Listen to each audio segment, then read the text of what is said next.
बेहतरीन harem novels जोड़ार 18 novels के लिए हमारे टेलीग्राम से जुड़ें। साथ ही हमारे दूसरे चैनल को भी सब्सक्राइब करना न भूलें। दोनों का लिंक चैनल डिस्क्रिप्शन बॉक्स में है। अध्याय 61। हुआ ये हमले। वह पहली मंजिल पर मंच के पीछे छिप गया और दूर से उसने पुरुष कल्टीवेटर को लाउंज में यू याओ का सामना करते देखा।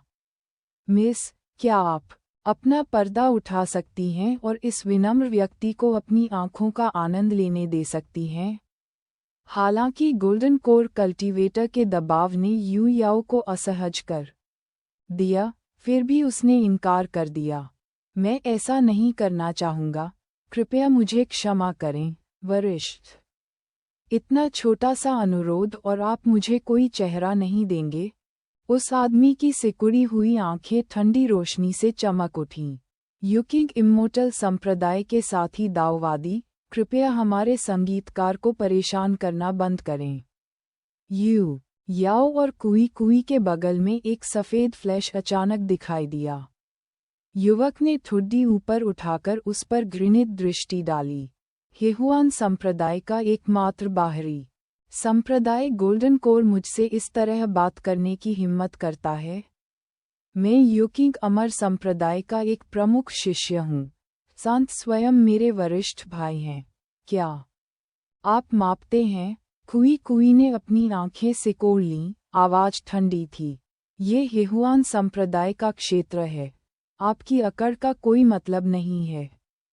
क्या आप एक संप्रदाय युद्ध शुरू करने की कोशिश कर रहे हैं? महामहिम हम्फ, अगर मैं चाहूं तो यहीं फुवान मार्केट टाउन में फेंग्यू टावर के व्यवसाय को रातों रात बर्बाद कर सकता हूं।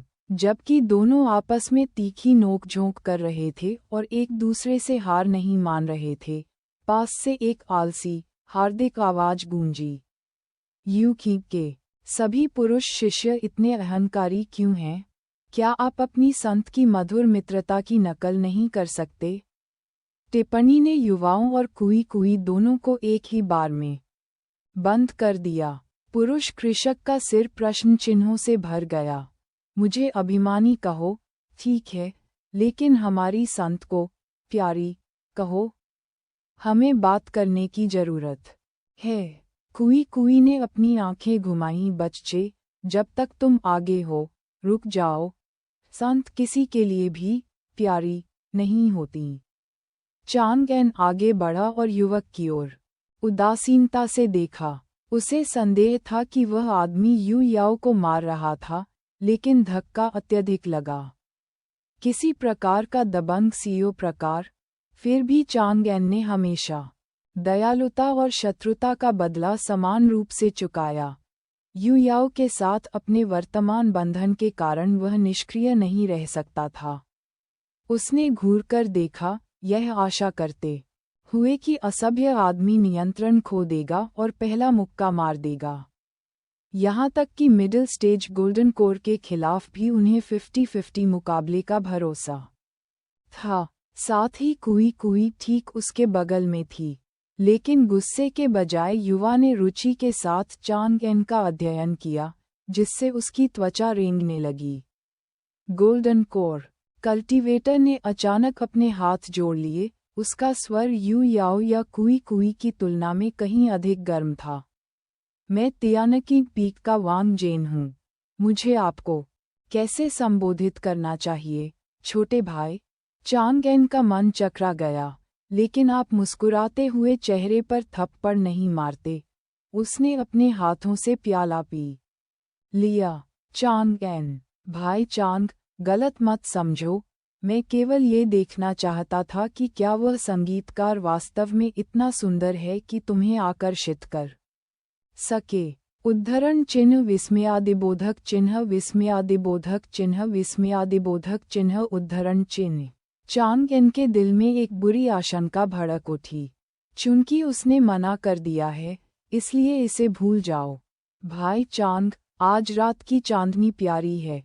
हम एक शांत जगह क्यों नहीं ढूंढते और सुबह होने तक बात क्यों नहीं करते? वांग जेन की कोमल निगाह पाकर चांगएन के रोंगटे खड़े हो गए और उसके रोंगटे खड़े हो गए। वांग जेन की छवि बाहरी संप्रदाय के शिष्य चेन लियांग के साथ विलीन हो गई, जिनसे उनकी मुलाकात लीकर की भूमिका निभाते समय हुई थी। ये दोनों यूकिंग अमर संप्रदाय थे? बिल्कुल नहीं, बहन। क्या वे यूकिंग की आध्यात्मिक नसों को एस्ट्रोजन या किसी अन्य चीज से बढ़ाते हैं? आपमें से हर कोई जियोनान नियांग कैसे है? आखिर में नीचे क्यों आया? चांगेन ने जाल में फंसने के लिए खुद को कोसा। वह भयभीत होकर उछल पड़ा, वह स्वयं शिकार बन गया था। मारो, मुझसे दूर रहो, उसने उबकाई के साथ अपने हाथ हिलाए।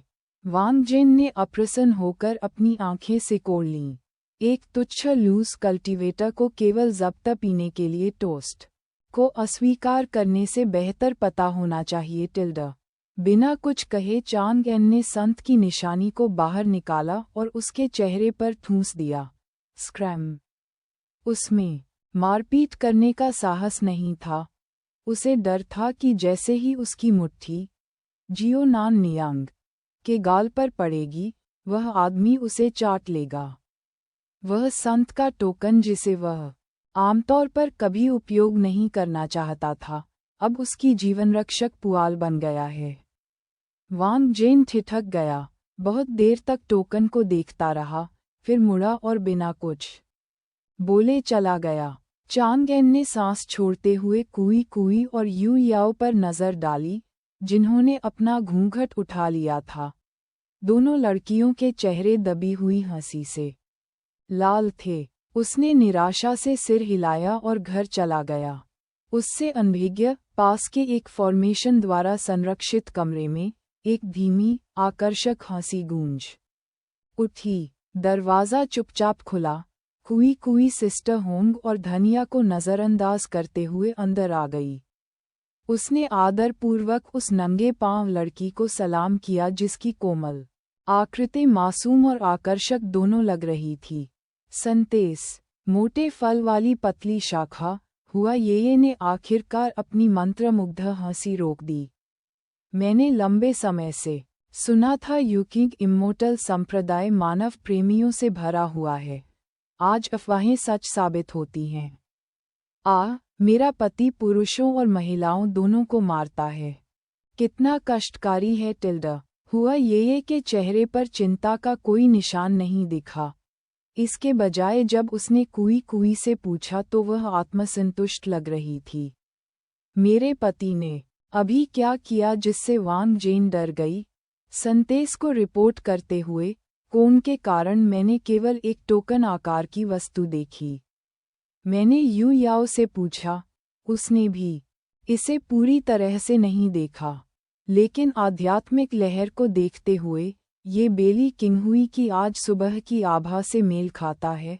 बहुत संभव है कि वह उसकी पवित्रता का प्रतीक हो। कुई कुई ने सिर झुकाकर उत्तर दिया। उसने अपनी पवित्रता का प्रतीक भी मेरे पति को सौंप दिया। ऐसा लगता है कि फेयरी बेली की प्रसिद्ध पिघलने वाली बर्फ इतनी अटूट नहीं है। कमरे में मौजूद अन्य 3 लोगों में से किसी ने भी जवाब देने की हिम्मत नहीं की। जब हुआ ये भेष बदलकर शाम के समय पहुंची तो उसने उन्हें आश्चर्यचकित कर दिया। वे जिस वांछित दाव साथी की चाहत रखते थे, वह नव पदोन्नत इनसेक्ट संतेस का कड़ा ही बन गया। तीनों को एहसास हुआ कि उन्होंने बहुत बड़ी योग्यता हासिल की है। पहले वे सोचते थे कि कौन सा आंतरिक संप्रदाय का शिष्य चांगएन को संभाल सकता है, जो यूकिंग अमर संप्रदाय के बेली किंगहुई से जुड़ा था। अब उन्होंने पुरुषों में सेंटिस हुआ की बेदाग पसंद की प्रशंसा की। हुआ ये ने कहा, जारी रखें। यू याओ और बेली किंगहुई के अलावा क्या मेरे पति ने अन्य महिलाओं को छुआ है? कोई अन्य समाचार? विस्तृत जानकारी दें। बहन होंग झुकी। भगवान चांद गुफा आवास क्षेत्र में अकेले रहते हैं। यू याओ उनके पड़ोसी हैं। वह हाल ही में बाजार में आई थी, संभवतः मिंगियन हेवनली पैलेस की शिष्या थी। हमने एक बार उन्हें एक बड़े भाई का जिक्र करते हुए सुना था। पहले लॉर्ड चांग अक्सर बाजार में स्टॉल लगाते थे, हाल ही में वह जिनबाओ मंडप का दौरा कर रहे हैं। हम उनके क्षेत्र के अंदर नहीं जा सके, इसलिए वहां उनका व्यवसाय अज्ञात है। हमारी जानकारी के अनुसार उसने अन्य महिलाओं से संपर्क नहीं किया है। हाल ही में वह सुनने के लिए फेंग्यू टॉवर आए। वह आमतौर पर यू याओ के सेट के बाद चले जाते हैं। उसकी एक अजीब आदत है, हर बार वह एक अलग लड़की को अपने साथ चलने के लिए कहता है, कभी भी एक ही लड़की को 2 बार नहीं। धनिया ने आगे कहा, मैंने एक और विचित्रता देखी। लॉर्ड चांग हर यात्रा पर अलग अलग कपड़े पहनते हैं, बिल्कुल एस्कॉर्ट्स की तरह। कभी नहीं दोहराया। बहन होंग ने सिर हिलाया। बिल्कुल, और हर बार हम अत्यंत सावधानी से भगवान चांग की सेवा करते हैं। बिल्कुल भी अतिशयोक्ति नहीं। हमने उसकी उंगलियों के पोरों पर भी हाथ नहीं डाला है। इस बिंदु पर हुआ ये ने सुस्ती से कहा, आवाज में आकर्षण टपक रहा था। यहीं तुम लड़कियां गलत हो। अध्याय 62। और आप उसे थोड़ा सा भी मजा नहीं करने देंगे? बहन होंग और अन्य 2 को ठिठुरन महसूस हुई। समझ नहीं आ रहा था कि संत का क्या मतलब है। किसी को सांस लेने की हिम्मत नहीं हुई। वे सांस रोककर प्रतीक्षा करते रहे। हुआ ये ने अपने होंठ भींचे, उसका छोटा सा चेहरा उदासी से भरा हुआ था। मेरा पति बहुत शरारती है, वह शादी के ठीक बाद भाग गया। मेरे बिना वह किसी और की तलाश भी नहीं करेगा। उसकी इतनी ईमानदार निष्ठा के साथ क्या आप नहीं देख सकते कि वह कितना दबा हुआ महसूस कर रहा है? और फिर भी आप उसे थोड़ी सी भी मौज मस्ती नहीं करने देंगे। भले ही आप आंतरिक संप्रदाय की संवेदनाओं के बारे में चिंतित हों और वास्तव में दोहरी खेती नहीं करेंगे। संप्रदाय में बहुत सारी कलाएं हैं। क्या आप ड्रैगन बाध्यकारी आत्मा पकड़ने वाले हाथ मेरिडियन ड्राइंग तलवार उत्पत्ति का सच्चा फॉर्मूला भूल गए? बेचारा प्रिय, उसकी पत्नी के अलावा कोई भी उस पर दया नहीं करता। अच्छी बात है कि आखिरकार मैंने उसे पा लिया। अब से तनाव कम करना मेरा काम है। टिल्डा। कमरा खामोश था। बहन होंग को दबा हुआ और अवाक महसूस हुआ। कुई पछतावे से भर गई। धनिया पछतावे से भर गई। तीनों ने एक दूसरे पर नजरें डालीं, शब्द नहीं बचे। अमर लोक में ताकतवरों का सम्मान किया जाता है। किसी भी लिंग के उच्च स्तरीय कृषक अक्सर कई निचले रैंक वाले दाव साथियों को रखते हैं। लेकिन हुआ ये जैसी कोई व्यक्ति, एक महान संप्रदाय की 21 वर्षीय स्वर्ण मूल संत, सामान्य आध्यात्मिक जड़ के एक भीले कल्टीवेटर के साथ जोड़ी बना रही है। उन्होंने उससे कभी उम्मीद नहीं की थी कि वह चांग एन को अन्य दाव साथियों के साथ ले जाने देगी। फेंग्यू टॉवर में खुद का आनंद लेने की तो बात ही छोड़िए। ये संत अपने साथी पर कितनी गहराई से विश्वास करती है। उन्हें मूक देखकर हुआ ये ने बुरा नहीं माना और जारी रखा, यदि वह भविष्य में फेंग्यू टॉवर आता है तो उसे हमेशा की तरह प्राप्त करें। अभी के लिए यू याओ को मेरे पास भेजें। तीनों झुके और पीछे हट गए। यू याओ लाउंज में थी, उस समर्थन शक्ति को पचाने के लिए आध्यात्मिक ऊर्जा का संचार कर रही थी जो उसने अभी अभी प्राप्त की थी। उसके चेहरे पर एक सौम्य मुस्कान तैर रही थी जब उसने अपने बिग ब्रदर को क्षण भर पहले घबराहट में भागते हुए चित्रित किया। यू याओ। दरवाजे के बाहर से सिस्टर होंग की आवाज आई। उसने हाथ हिलाकर दरवाजा खोला। सिस्टर होंग, यह क्या है? हमारे हेहुआन संप्रदाय का एक आंतरिक संप्रदाय शिष्य संपत्ति का निरीक्षण कर रहा है और आपसे मिलना चाहता है। यू याओ की झिझक को देखते हुए बहन होंग ने तुरंत कहा, यह एक महिला है। यू याओ ने हल्का सा सिर हिलाया, अपनी पोशाक सीधी की और सिस्टर होंग के पीछे एक कसकर बंद कमरे में चली गई। अंदर आओ, सिस्टर होंग की दस्तक पर धीमी धीमी आवाज में उत्तर दिया। अकेले ध्वनि ने यू याओ के दिल में खुजली पैदा कर दी। उसे आश्चर्य हुआ कि क्या उस महिला के पास जन्मजात आकर्षक शरीर या केवल गहन आकर्षण कला है, जो बिना प्रयास किए ही लोगों को प्रभावित कर देती है। सिस्टर होंग ने दरवाज़ा खोला लेकिन अंदर नहीं गईं। यू याओ के अंदर जाने के बाद उसे फिर से बंद कर दिया, फिर बाहर पहरा देती रहीं। थोड़ी घबराई हुई यू याओ ने प्रवेश किया और तुरंत देखा कि नन्हा सफ़ेद फूल शान से खड़ा है। उसके हाथ उसके पेट के निचले हिस्से पर मुड़े हुए हैं। एक हल्की, बहती हुई गुलाबी धुंध वाली पोशाक में कमर इतनी पतली थी कि वह टूटने योग्य लग रही थी और वक्र नाटकीय रूप से आनुपातिक थे। बर्फ सफ़ेद ज़ैड जैसे नंगे पैर, सुंदर आकार, हर आंख को आकर्षित करते थे। बादल जैसे बालों ने सुनहरे कदम कांपते हेयपिन से सजे फूलों वाले चेहरे को ढंक दिया। कुछ धागों से आड़ू फूल वाली आंखें पानी की तरह लहरा रही थीं। वह पूरी तरह से खिले हुए वसंत ऋतु के आड़ू की तरह लग रही थी, मासूम लेकिन सूक्ष्म रूप से आकर्षक। यू याओ ने इतनी उत्कृष्ट महिला से मिलने की उम्मीद नहीं की थी। प्रसिद्ध हेहुआन संप्रदाय के शिष्यों के नाम उसके दिमाग में कौंध गए। क्या यह व्यापक रूप से प्रशंसित ज़ैड लीफ फ्लावर इम्मोर्टल हुआ ये हो सकता है? लेकिन अफवाह ने उन्हें केवल फाउंडेशन प्रतिष्ठान में डाल दिया, जबकि उनके सामने दबाव स्पष्ट रूप से गोल्डन कोर था। जब यू याओ के विचार दौड़ रहे थे, महिला ने उसका अध्ययन किया।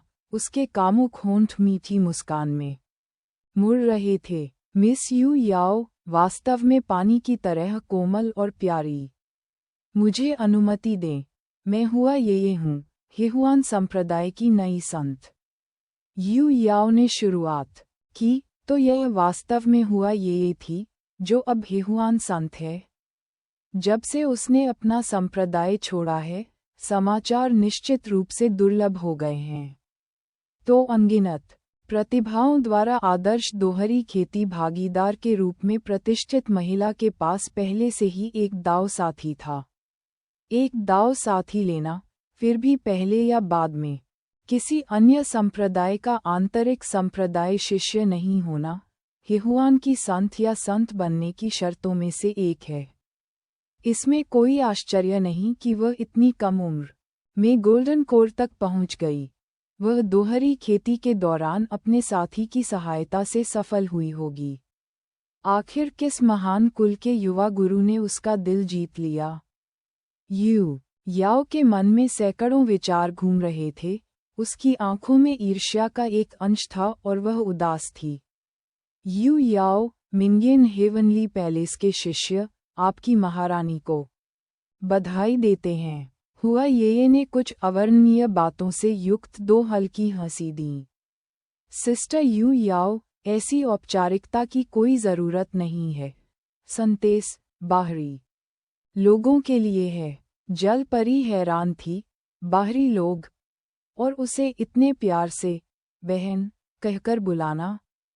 इससे पहले कि वह मामला सुलझा पाती, दूसरी महिला ने बम का गोला गिरा दिया।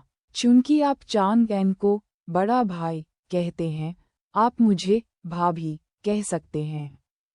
इसने यू याओ पर 5 वज्रों की तरह प्रहार किया। उसकी पारभासी नीलमणि आंखें घूम गईं, गुलाबी होंठ खुल गए। वह हुआ ये के चेहरे पर लोमड़ी जैसी मुस्कान को अविश्वास से देखती रही। या तुम छोटा सफ़ेद फूल करीब आया। अवाक यू याओ के हाथ से अपना हाथ खिसकाया और उसे एक कुर्सी तक ले गया। डरो मत, हम परिवार हैं। आओ, भाभी को बताओ कि तुम मेरे पति से कैसे मिलीं। मजबूत इरादों वाली यू याओ ने कई शांत सांसें लीं। एक अकथनीय दर्द को दबाते हुए उसने दूसरी महिला का अध्ययन किया और अंत में पूछा, महाराज, क्या आप मजाक कर रहे हैं? चांग एन आपका दाव साथी है? क्या वह गुप्त रूप से एक महान कबीले का कोई छिपा हुआ वंशज है? हुआ ये नाराज नहीं था, वह हंसी और अपना सिर हिलाया। मैं झूठ क्यों बोलूंगी, मेरे पति किसी महान परिवार से नहीं हैं, बस एक ढीले कृषक हैं जिन्होंने एक नश्वर के रूप में शुरुआत की थी। जब हम दाव साथी बने तो उसके पास अपना वर्तमान पवित्र शरीर भी नहीं था। वह केवल छठे स्तर का क्यूई शोधन था, जो एक छोटे से बाजार के निचले भाग में था। जीवन दयनीय था। अब आप जो पवित्र शरीर देख रहे हैं वह कुछ ऐसा होना चाहिए जो उसने हमारे अलग होने के बाद प्राप्त किया हो, कोई आकस्मिक मुलाकात। यू याओ में भावनाओं का तूफान उमड़ पड़ा। तो क्या उसने इस सब के लिए अपने जीवन से संघर्ष किया? अमर लोक में आकस्मिक मुठभेड़ रोमांचकारी लगती है, लेकिन ये सिर्फ उत्तरजीवी पूर्वाग्रह है।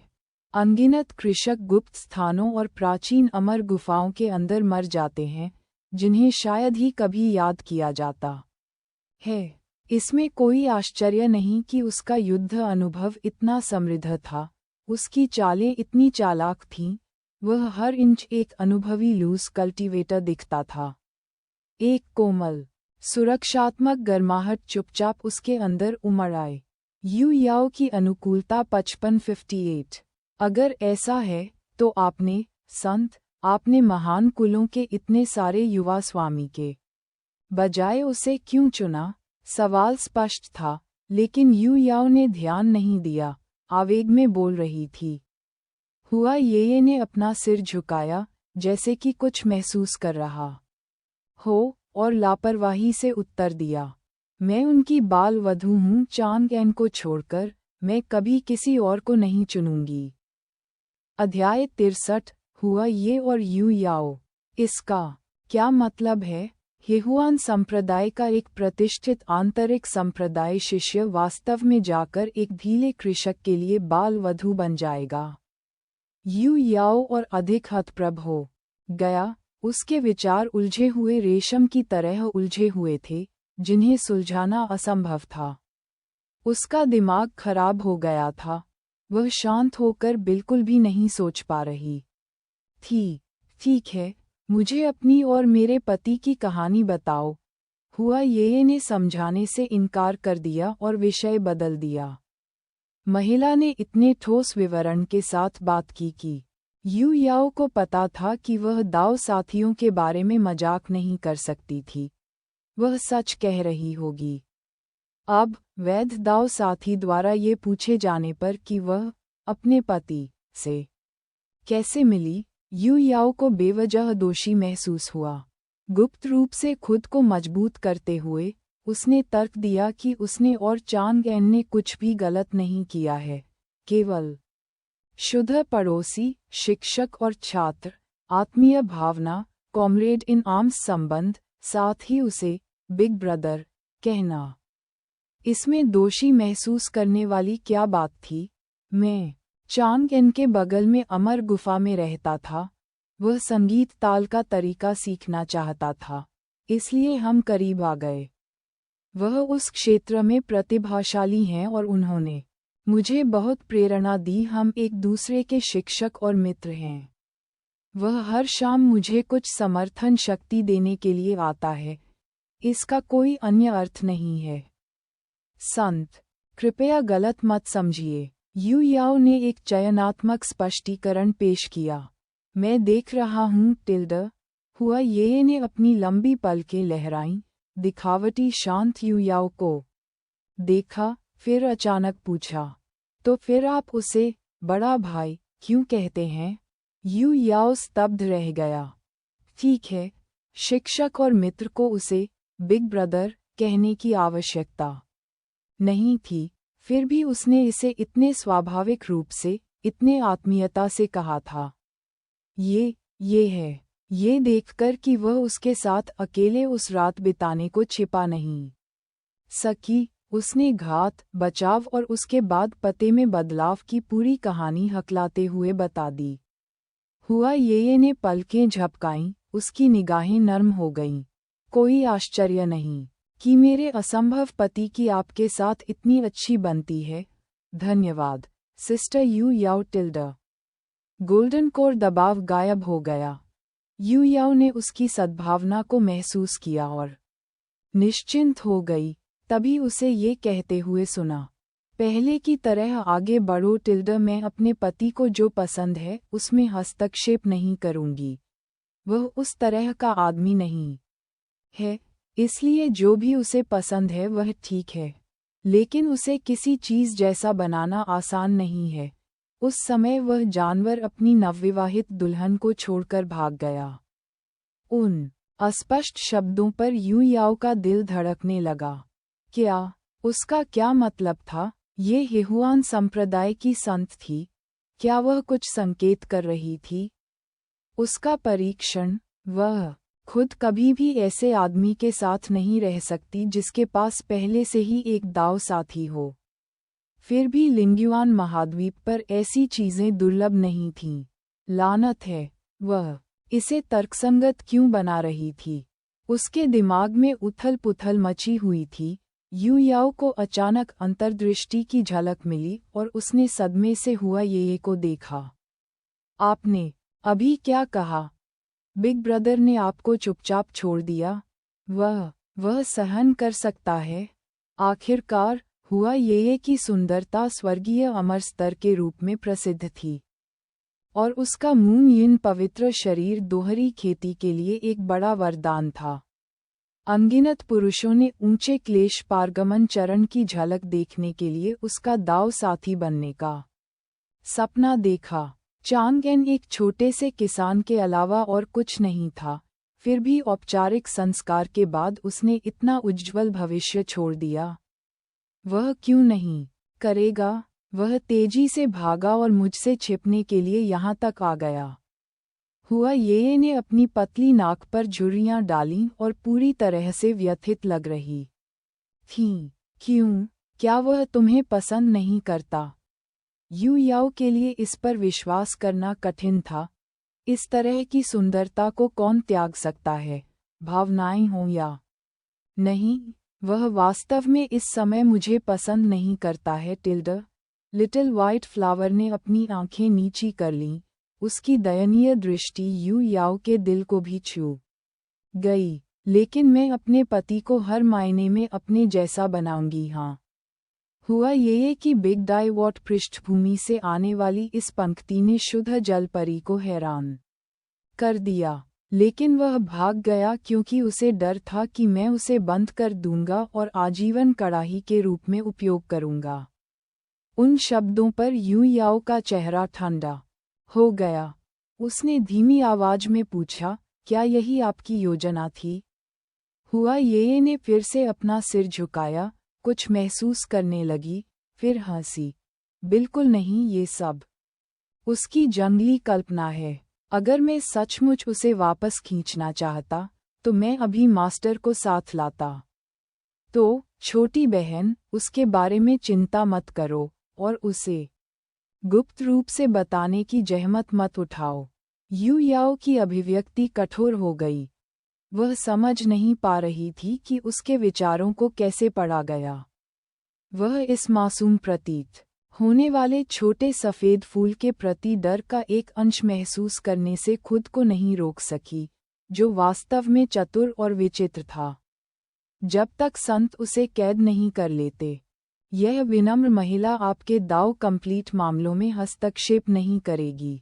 उसने इससे इनकार नहीं किया, उसने केवल अपना रुख बताया। हम निश्चिंत रहें, लेकिन अगर आप जारी रखना चाहते हैं तो इतना औपचारिक न बने। मुझे या तो भाभी कहें या सिर्फ बड़ी बहन कहें। आप स्पष्ट रूप से मुझसे छोटे हैं। उन जोरदार आड़ू खिली आंखों से मिलने पर यू याओ मना करना चाहती थी, फिर भी एक पल के लिए उसे वही विस्मय महसूस हुआ जो उसे चांगएन का सामना करते समय हुआ था। वह धीरे से खांसी और अपना सिर नीचे कर लिया। मम्मा, मैंने अपने बड़े भाई से उसे 3 महीने तक संगीत की लय सिखाने का वादा किया था। मैं अपना वादा कभी नहीं तोड़ता, इसलिए समझौता जारी है। यू याओ ने आखिरी कुछ शब्दों पर जोर दिया, मानो उसके दृष्टिकोण को रेखांकित किया हो। बड़ी बहन, हुआ ये के सुंदर चेहरे पर एक अजीब सी मुस्कान उभरी।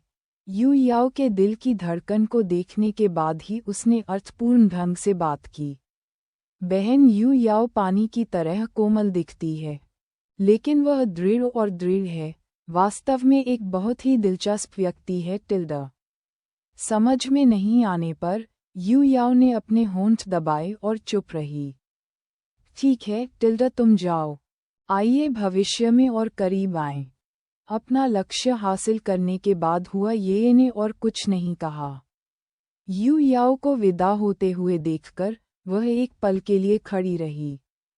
चुपचाप कुछ महसूस करती रही, फिर बिना किसी निशान के गायब हो गई। रात में डूबा हुआ फुवान मार्केट टाउन, उत्तर की ओर एक एकांत आंगन में। काले प्रशिक्षण कपड़े पहने चांगेन एक अंधेरी गली में छिप गया, चुपचाप आंगन का निरीक्षण कर रहा था। उसने काफी देर तक इंतजार किया, फिर भी दानव वश में करने वाला अमर बाल समूह अभी तक वापस नहीं आया। नॉर्थ गेट गार्ड्स ने कहा कि वे भोर में बाहर चले गए थे। पूरी रात बाहर क्यों रहें? भले ही डक डक को रात के समय घर पर कॉल आती हो, वे सबसे पहले डक नेस्ट में मस्तिष्क रेशम कीट पाउडर छोड़ने, धोने और फिर से बाहर निकलने के लिए वापस आते हैं। व्यावसायिक नैतिकता ने इसकी मांग की, अन्य लोगों के इंटेल ने भी यही कहा। अंदर ही अंदर आह भरते हुए चांगएन को पता था कि इन बेशुआई से बदला लेने के लिए इंतजार करना होगा। इसे भूल जाओ। अमर गुफा में वापस। आज बॉडी रिफाइनिंग और क्यूई प्रशिक्षण दोनों के पूरा होने के बाद उनकी आगे खेती करने की कोई योजना नहीं थी। शायद वह लिटिल सिवेट कैट को अपनी रजाई में समेट सकता है, उसके चिकने बालों को सहला सकता है और उसकी दूधिया खुशबू की ओर आकर्षित हो सकता है। चांगएन ने शरारत करते हुए अपनी निगाहें हटा लीं और जाने के लिए मुड़ गया, लेकिन अचानक उसके पीछे से एक धीमी, सुरीली आवाज गूंजी, जिससे उसके रोंगटे खड़े हो गए और दिल जोरों से धड़कने लगा। यह वह संबोधन था जो अक्सर चांगएन के दिमाग में गूंजता था जब भी यांग क्यूई की बढ़ती ताकत उसे उस अविस्मरणीय दिन में वापस खींच ले जाती थी। पति टिल्डा। अध्याय 64। मुझे अपने पास रहने दो। चांगएन ने गहरी सांस ली, अपनी तेज दिल की धड़कन को नियंत्रित किया और फिर धीरे से घूम गया। गली के दूसरे छोर पर बर्फ के पहिए की चांदी की चमक के नीचे चंद्रमा भगवान के समान दीप्तिमान एक स्वप्न जैसी परी गुलाबी पोशाक में आकर्षक लग रही थी। उसके खूबसूरत बर्फ सफ़ेद नंगे पैर रात में शानदार ढंग से चमकते थे, बेहद खूबसूरत। किसी को भी उन्हें धीरे से पकड़ने और सहलाने का मन करता था। पति टिल्डा। एक कोमल पंख जैसी हल्की पुकार, जिसने उसके दिल को गुदगुदा दिया, फिर से जाग उठी। हुआ ये दूसरी ओर से सरकती हुई अंदर आई, उसके पैर कभी जमीन को नहीं छू रहे थे, जिससे चांगएन की नाक में एक परिचित खुशबू आ गई। उसने थोड़ी दूरी से उसे देखा, उसके मुंह के कोनों पर मुस्कुराहट तैर रही थी, उसकी आंखें जटिल भावनाओं से भरी हुई थीं जो किसी व्यक्ति को डुबाने में सक्षम थीं। उसे दोबारा देखकर, चाहे साझा साधना तकनीकों के कारण या संगत संत निकायों के कारण, चांगएन को लगा कि उसकी मोहक शक्ति अनगिनत गुना बढ़ गई है। सिस्टम द्वारा दी गई 85 की अनुकूलता और हुआ ये की नज़र में प्रतिबिंबित मजबूत भावनाओं ने इसे स्पष्ट कर दिया। जब तक वह इच्छुक था, उसके सामने वाला प्यारा व्यक्ति उसके किसी भी अनुरोध को पूरा करेगा। आकर्षक पीड़ा को सहते हुए चांगएन का चेहरा अपरिवर्तित रहा और उसने गहरी आवाज में कहा, मैं तुम्हारे साथ वापस नहीं जाऊंगा। अब चांगएन को हुआ ये कि शुरुआती गोल्डन कोर स्टेज शक्ति का डर नहीं रहा, हालांकि वह इससे अनजान थी। उन्होंने बोलने से पहले ही तय कर लिया था कि अगर हुआ ये ने हमला करने की हिम्मत की, तो कोई भी स्नेह धुएं की तरह गायब हो जाएगा। छोटा सफेद फूल वसंत की हवा की तरह मधुर हंसा। उसने अपनी बाहें मोड़ लीं, थोड़ा आगे की ओर झुक गई और पूरी तरह से अपना संपूर्ण कव प्रदर्शित किया। मैंने कभी नहीं कहा कि मैं तुम्हें वापस ले जाऊंगा और तुम्हें बंद कर दूंगा यदि आप किसी बुरे व्यक्ति की बातों पर विश्वास करते हैं तो आप बस भाग जाएंगे और आपको पता नहीं होगा कि मैं कितना दुखी हूँ। चांगेन एक पल के लिए चुप था। ये वास्तव में सिर्फ उनकी अटकलें थीं। उसने अपना सिर हिलाया। उस समय मैं यह नहीं सोच सकता था कि आप दया दिखाएंगे या नहीं। मैं ये जानता था, इसलिए मैंने तुम्हें कभी दोष नहीं दिया। मैं बस गुप्त रूप से दुखी और आहत था। हुआ ये ने प्यारा अभिनय करते हुए खुद पर दया की। हालांकि उसने बहुत पहले ही पहचान लिया था कि यह विचित्र आत्मा निर्दोष से कोसों दूर थी। वह शायद अभी अभिनय कर रही थी, लेकिन चांगएन को पता था कि सिस्टम भाई का स्नेह सत्यापन सबसे अधिक आधिकारिक था और वह इस पर कुछ भरोसा करने को तैयार था। चूंकि उसका हमला करने का कोई इरादा नहीं था, इसलिए अपनी भावनाओं को बनाए रखने से उसे कुछ आराम मिला। तो आज के लिए आपकी क्या योजना है? चांगएन ने धीरे से पूछा। हुआ ये ने एक पल के लिए अपना सिर झुकाया, फिर हंसते हुए कहा, मुझे पता है कि तुम आज़ादी चाहते हो, इसलिए मुझे तुम्हारे साथ रहने दो पति गाता है, पत्नी अनुसरण करती है, यही वह जीवन है जो मैं हमेशा से चाहती थी छोटे सफ़ेद फूल ने चिल्लाते हुए कहा, जहाँ तक आज की बात है, मैं निश्चित रूप से आपके साथ दोहरी बातचीत करना चाहता हूँ। फिर जब हम सो जाएं तब आपको पकड़ना चाहता हूँ, लेकिन दुर्भाग्य से आप सहमत नहीं होंगे। चांगएन उसकी संवेदनशीलता से चौंका हुआ था और उसने यह उम्मीद नहीं की थी कि वह हेहुआन संप्रदाय को छोड़कर उसके साथ घूमेगी। ईमानदारी से कहें तो हेहुआन संप्रदाय की शक्ति के साथ हुआ ये आसानी से उसे पकड़ सकती थी और उसे वापस ले सकती थी। ये बिल्कुल भी कठिन नहीं होता। कुछ देर रुकने के बाद उन्होंने अचानक पूछा, तब आपने मुझे ही क्यों चुना? हुआ ये ने हल्के से अपने नम लाल होंठ काटे, अपनी आड़ू फूली आंखें उसकी ओर झपकाईं और उसकी नाजुक हंसी फिर से गूंज उठी। जब अंततः तुम्हें मुझसे प्यार हो जाएगा, तब मैं तुम्हें बताऊंगा। चांगएन ने आगे कुछ नहीं पूछा और जाने के लिए मुड़ गया। एक पल में हुआ ये उसके पीछे चली गई, उसे गले लगाने की कोशिश किए बिना लंबे समय तक उसकी बाह को देखती रही। दोनों साथ साथ गुफा आवास क्षेत्र की ओर चले। हल्की चांदनी के नीचे काले रंग की पोशाक में लंबा सीधा युवक और गुलाबी पोशाक में नाजुक आकर्षक लड़की आश्चर्यजनक रूप से सामंजस्यपूर्ण लग रही थी। तुमने मुझे कैसे पाया? चांगएन के सहज प्रश्न ने स्पष्ट रूप से हुआ ये को आश्चर्यचकित कर दिया और उसके तैरते हुए छोटे पैर कई बार पंजों की नोक के अलावा कुछ नहीं कर सके। गोल्डन कोर स्टेज से ऊपर हेहुआन संप्रदाय का कोई भी शिष्य आपके भीतर बहने वाली दोहरी साधना आध्यात्मिक ऊर्जा को महसूस कर सकता है। केवल एक दाव साथी जो शादी के बाद भाग गया, उसे नहीं पता होगा। जब आप पहली बार फेंग्यू टॉवर गए थे, तो कुई कुई ने इस पर ध्यान दिया था और उस रात संप्रदाय को एक फ्लाइंग तलवार संदेश भेजा गया था। मुझे बस सीनियर सिस्टर हुआंग और सीनियर सिस्टर टैंग के मास्टर्स की निगरानी से बचने का मौका ढूंढने की ज़रूरत थी, जिससे मुझे थोड़ा विलंब हुआ ये ने बिना किसी चूक के बात की, कुछ भी छिपाने का कोई इरादा नहीं दिखाया। चांगएन को एहसास हुआ कि वह एक जाल में फंस गया है। उसने एक पल के लिए सोचा और पूछा, क्या पिछली घटना ने आपको प्रभावित किया था? क्या वे बदला लेने के लिए तुम्हारे पीछे पड़े हैं? छोटे सफ़ेद फूल ने खुशी से कहा, क्या पति मेरी परवाह कर रहे हैं? उसे बिना उत्तर दिए आगे की ओर घूरता देख हुआ ये ने उसे हवा में घुमाया। मेरे पास पर्याप्त सबूत हैं। लिंगशी पीक केवल एक मौन क्षति को निगल सकता है। संप्रदाय के उच्चाधिकारी ज्यादा कुछ नहीं कह सकते। इसके बजाय उन्होंने कुप्रबंधन के लिए पीक मास्टर लियू जी को डांटा और उनके संसाधनों को जब्त कर लिया।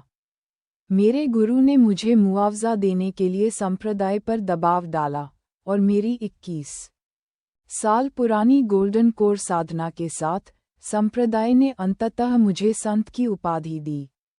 जहां तक बदला लेने की बात है, इस बार मैं चूक गया। वे मुझे नहीं ढूंढ सकते। फेंग्यू टॉवर में केवल 3 करीबी विश्वासपात्र जानते हैं कि मैं यहाँ हूँ।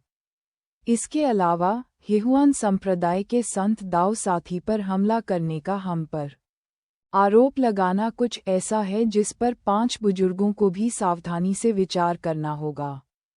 चांगेन ने आराम से हुई हुआ ये को देखा। वह एक और संत से मिलने पर आश्चर्यचकित था। इन गुरु और शिष्यों ने वास्तव में अच्छी साजिश रची। इसमें कोई आश्चर्य नहीं कि लिंगशी पीक के लियू जी को गुस्सा आना चाहिए। उसने अपने होंठ भींचे और धीरे से कहा, बधाई हो संत महामहिम। नहीं टिल्डा, उसकी नर्म मोहक आवाज ने चांगएन को पूरी तरह से झकझोर कर रख दिया। मुझे पत्नी कहकर बुलाओ। ठीक है। चांगएन को अनदेखा करते देख वह तेजी से चलती रही। फिर उसने अपने स्टोरेज रिंग से एक टोकन और 2 संदेश प्रसारित करने वाली उड़ने वाली तलवारें लीं और उन्हें सौंप दीं। ये रहा आपका पहचान पत्र। यह मेरी पवित्रता की निशानी के रूप में भी काम कर सकता है। इसे दिखाएं और दूसरों को पता चल जाएगा कि आप एक संत दाव साथी हैं, और उड़ने वाली तलवारों को भी चिन्हित करें। चांगएन ने उन्हें लापरवाही से लिया। वह ऐसी किसी भी चीज से इनकार नहीं करेगा जिससे उसकी जान बच सकती हो। जब बाद में उसे एक अपराजेय दुश्मन का सामना करना पड़ा, तो 2 सेंटिस टोकन चमकाने से कोई भी 2 बार सोचने पर मजबूर हो जाएगा। वह अक्षम स्वॉर्ड 13 कभी भी स्टार एक्सटिंग्विशिंग स्वॉर्ड पवेलियन के संत पुत्र का स्थान कैसे प्राप्त नहीं कर सका। हेहुआन संप्रदाय के संत के प्रतीक को नीचे देखते हुए अधिक उत्कृष्ट सामने संप्रदाय के 3 अक्षर और फूलों का प्रतीक और पीठ पर एक कसकर गले लगाने वाले जोड़े को उकेरा गया। चांगएन ने इसे अपनी भंडारण अंगूठी में छिपा लिया और एक उड़ने वाली तलवार वापस कर दी। उसने अपने सामने गुफा आवास क्षेत्र की ओर देखा और कहा, मैं आ गया हूँ। हुआ ये ने उसे उसकी याचना भरी आंखों को नजरअंदाज करते हुए देखकर चिल्लाते हुए कहा, तो पति, पहले थोड़ा आराम करो, पत्नी विदा लेती है टिल्डा। उसने इतना कहा और एक झटके में गायब हो गई। चांगएन अभी भी खड़ा था। रात में उसकी आंखें हल्की हल्की टिमटिमा रही थीं और उसके दिमाग में अनगिनत विचार घूम रहे थे। वह कोई पिछड़ा हुआ आदमी नहीं था। चूंकि हुआ ये के साथ उनका पहले से ही दाव कंपेनियन बंधन था, दोहरी खेती से उनकी खेती और भविष्य को बहुत फायदा होगा। हुआ ये के पहले के व्यवहार से भी वह प्रसन्न हुआ। अंदर ही अंदर वह उसे पहले ही स्वीकार कर चुका था। लेकिन लिटिल व्हाइट फ्लावर के अत्यधिक विनम्र रवैये ने उसे असहज कर दिया। अत्यधिक अनुकूलता की कभी परवाह न करें। आखिरकार एक बीमार मीठा प्यार अभी भी प्यार है। पब रेव द्वारा विज्ञापन। अध्याय 65। युकिंग अमर संप्रदाय में सबसे सुंदर व्यक्ति कौन है? उसी क्षण युकिंग अमर संप्रदाय bright hot hall. Sant when हुआ ब्रोकेड पहने हुए और आकर्षक विशेषताओं से संपन्न, खिड़की के पास खड़े होकर चिंतन में जैड उज्ज्वल पूर्णिमा को देख रहे थे। कदम जानबूझकर उसके पीछे घिसट रहे थे बड़े भाई वांग जेन, जो जल्दी से संप्रदाय में वापस आ गया था। उसने वेन हुआ के सुंदर आकार को देखा और अपने होठों को चाटने से नहीं रोक सका। जोर से निगल गया। फिर भी स्थिति अस्पष्ट होने के कारण उन्होंने महामहिम संत के सामने अपराध स्वीकार करने का साहस नहीं किया। यह क्या है? वेन हुआ नहीं मुड़ा। उसकी नज़र हृदय प्रश्न कक्ष की ओर चली गई, जहां पास में ही संत आंखें सिकोड़कर रहती थी। वांग जेन ने अपने दिल में आराधना को दबा दिया और अपनी आवाज धीमी कर ली। अभी जूनियर ब्रदर की मुलाकात फुवान मार्केट टाउन में एक युवा लूज कल्टीवेटर से हुई, केवल क्यूई रिफाइनिंग स्टेज पर। फिर भी उन्होंने बेली किंगहुई की सेंटिस टोकन का उत्पादन किया। उस बच्चे का रवैया अत्यधिक अहंकारी था। यदि संत की तरह न होता तो मैंने उसे एक कठोर सबक सिखाया होता। वेन हुआ आखिरकार मुड़ा और अपनी नज़र वांग जेन पर टिका दी। उसने उसे संत की निशानी दी। ये सुनकर वांग जेन ठिठक गए और सावधानी से पूछा, वरिष्ठ भाई, इस व्यक्ति को जानते हैं? आज आप संप्रदाय में नहीं थे, इसलिए आपने नहीं सुना। 5 शिष्य थंडरक्लैप घाटी में लियांग फल तोड़ने गए थे, लेकिन उन्हें पीटा गया। इसे स्वीकार करने के लिए तैयार नहीं होने पर उन्होंने लूज कल्टीवेटर को चुनौती दी और उन्हें बुरी तरह पीटा गया। हर कोई घायल हो गया।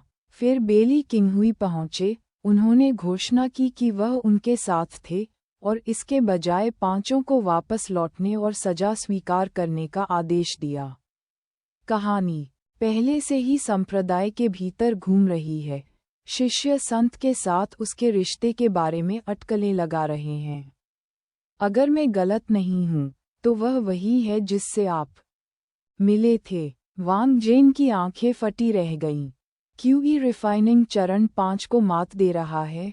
लियांग फल चुनने के लिए कम से कम फाउंडेशन स्थापना की आवश्यकता होती है ना? हम फाउंडेशन प्रतिष्ठान में 4, जिसमें झांग हुई भी शामिल है, जो प्रारंभिक गोल्डन कोर स्टेज है। बच्चा शरीर शोधन के दूसरे क्षेत्र में है। कोई नहीं जानता कि वह किस साधना तकनीक का प्रशिक्षण लेता है, लेकिन उसकी ताकत असाधारण है। वांग जेन चुप हो गए, थोड़ा डरे हुए भी। ऐसी शक्ति लगभग उसकी शक्ति के बराबर थी। यदि वह वास्तव में लड़ता और संत उसे बाजार के नियमों को तोड़ने के लिए दंडित करने के लिए आते, तो उसे वर्षों तक कैद में रखा जाता।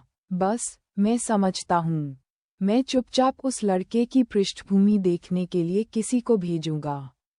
वेन हुआ ने तिरस्कारपूर्वक हाथ हिलाया और वापस खिड़की की ओर मुड़ गई।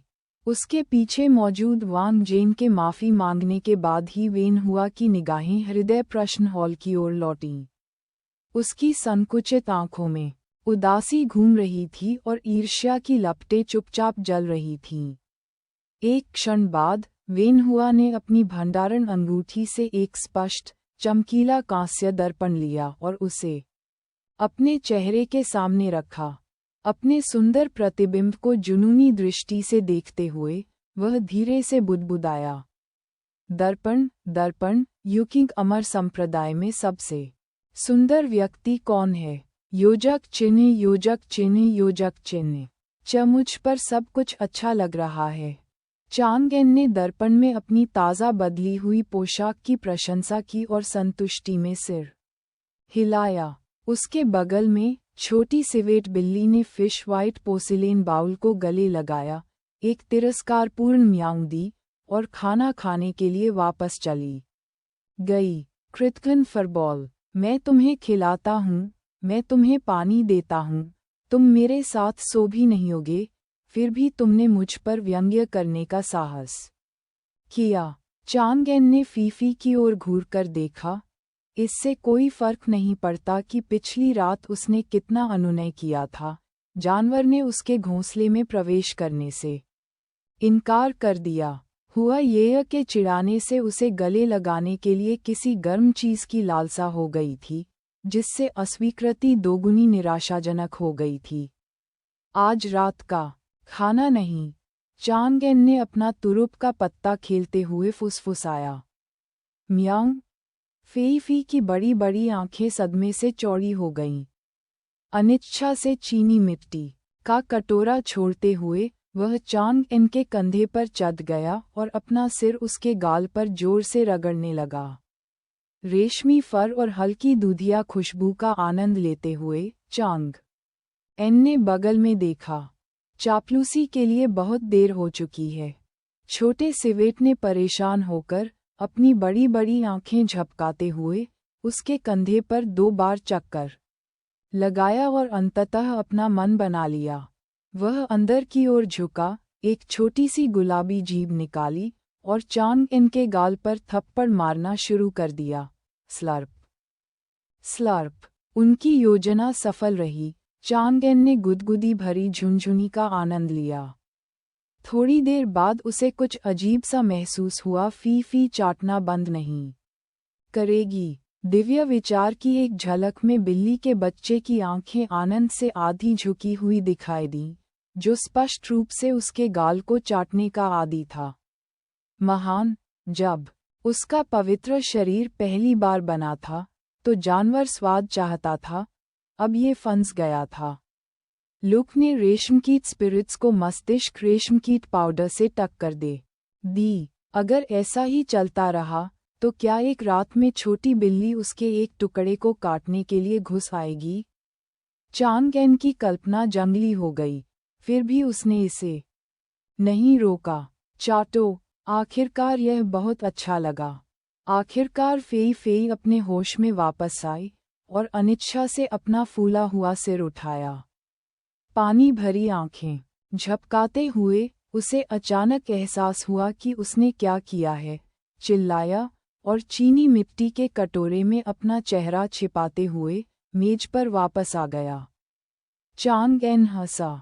मैं अपना स्टॉल लगाने जा रहा हूँ। आज रात मैं तुम्हें बिस्तर पर खींच लूंगा।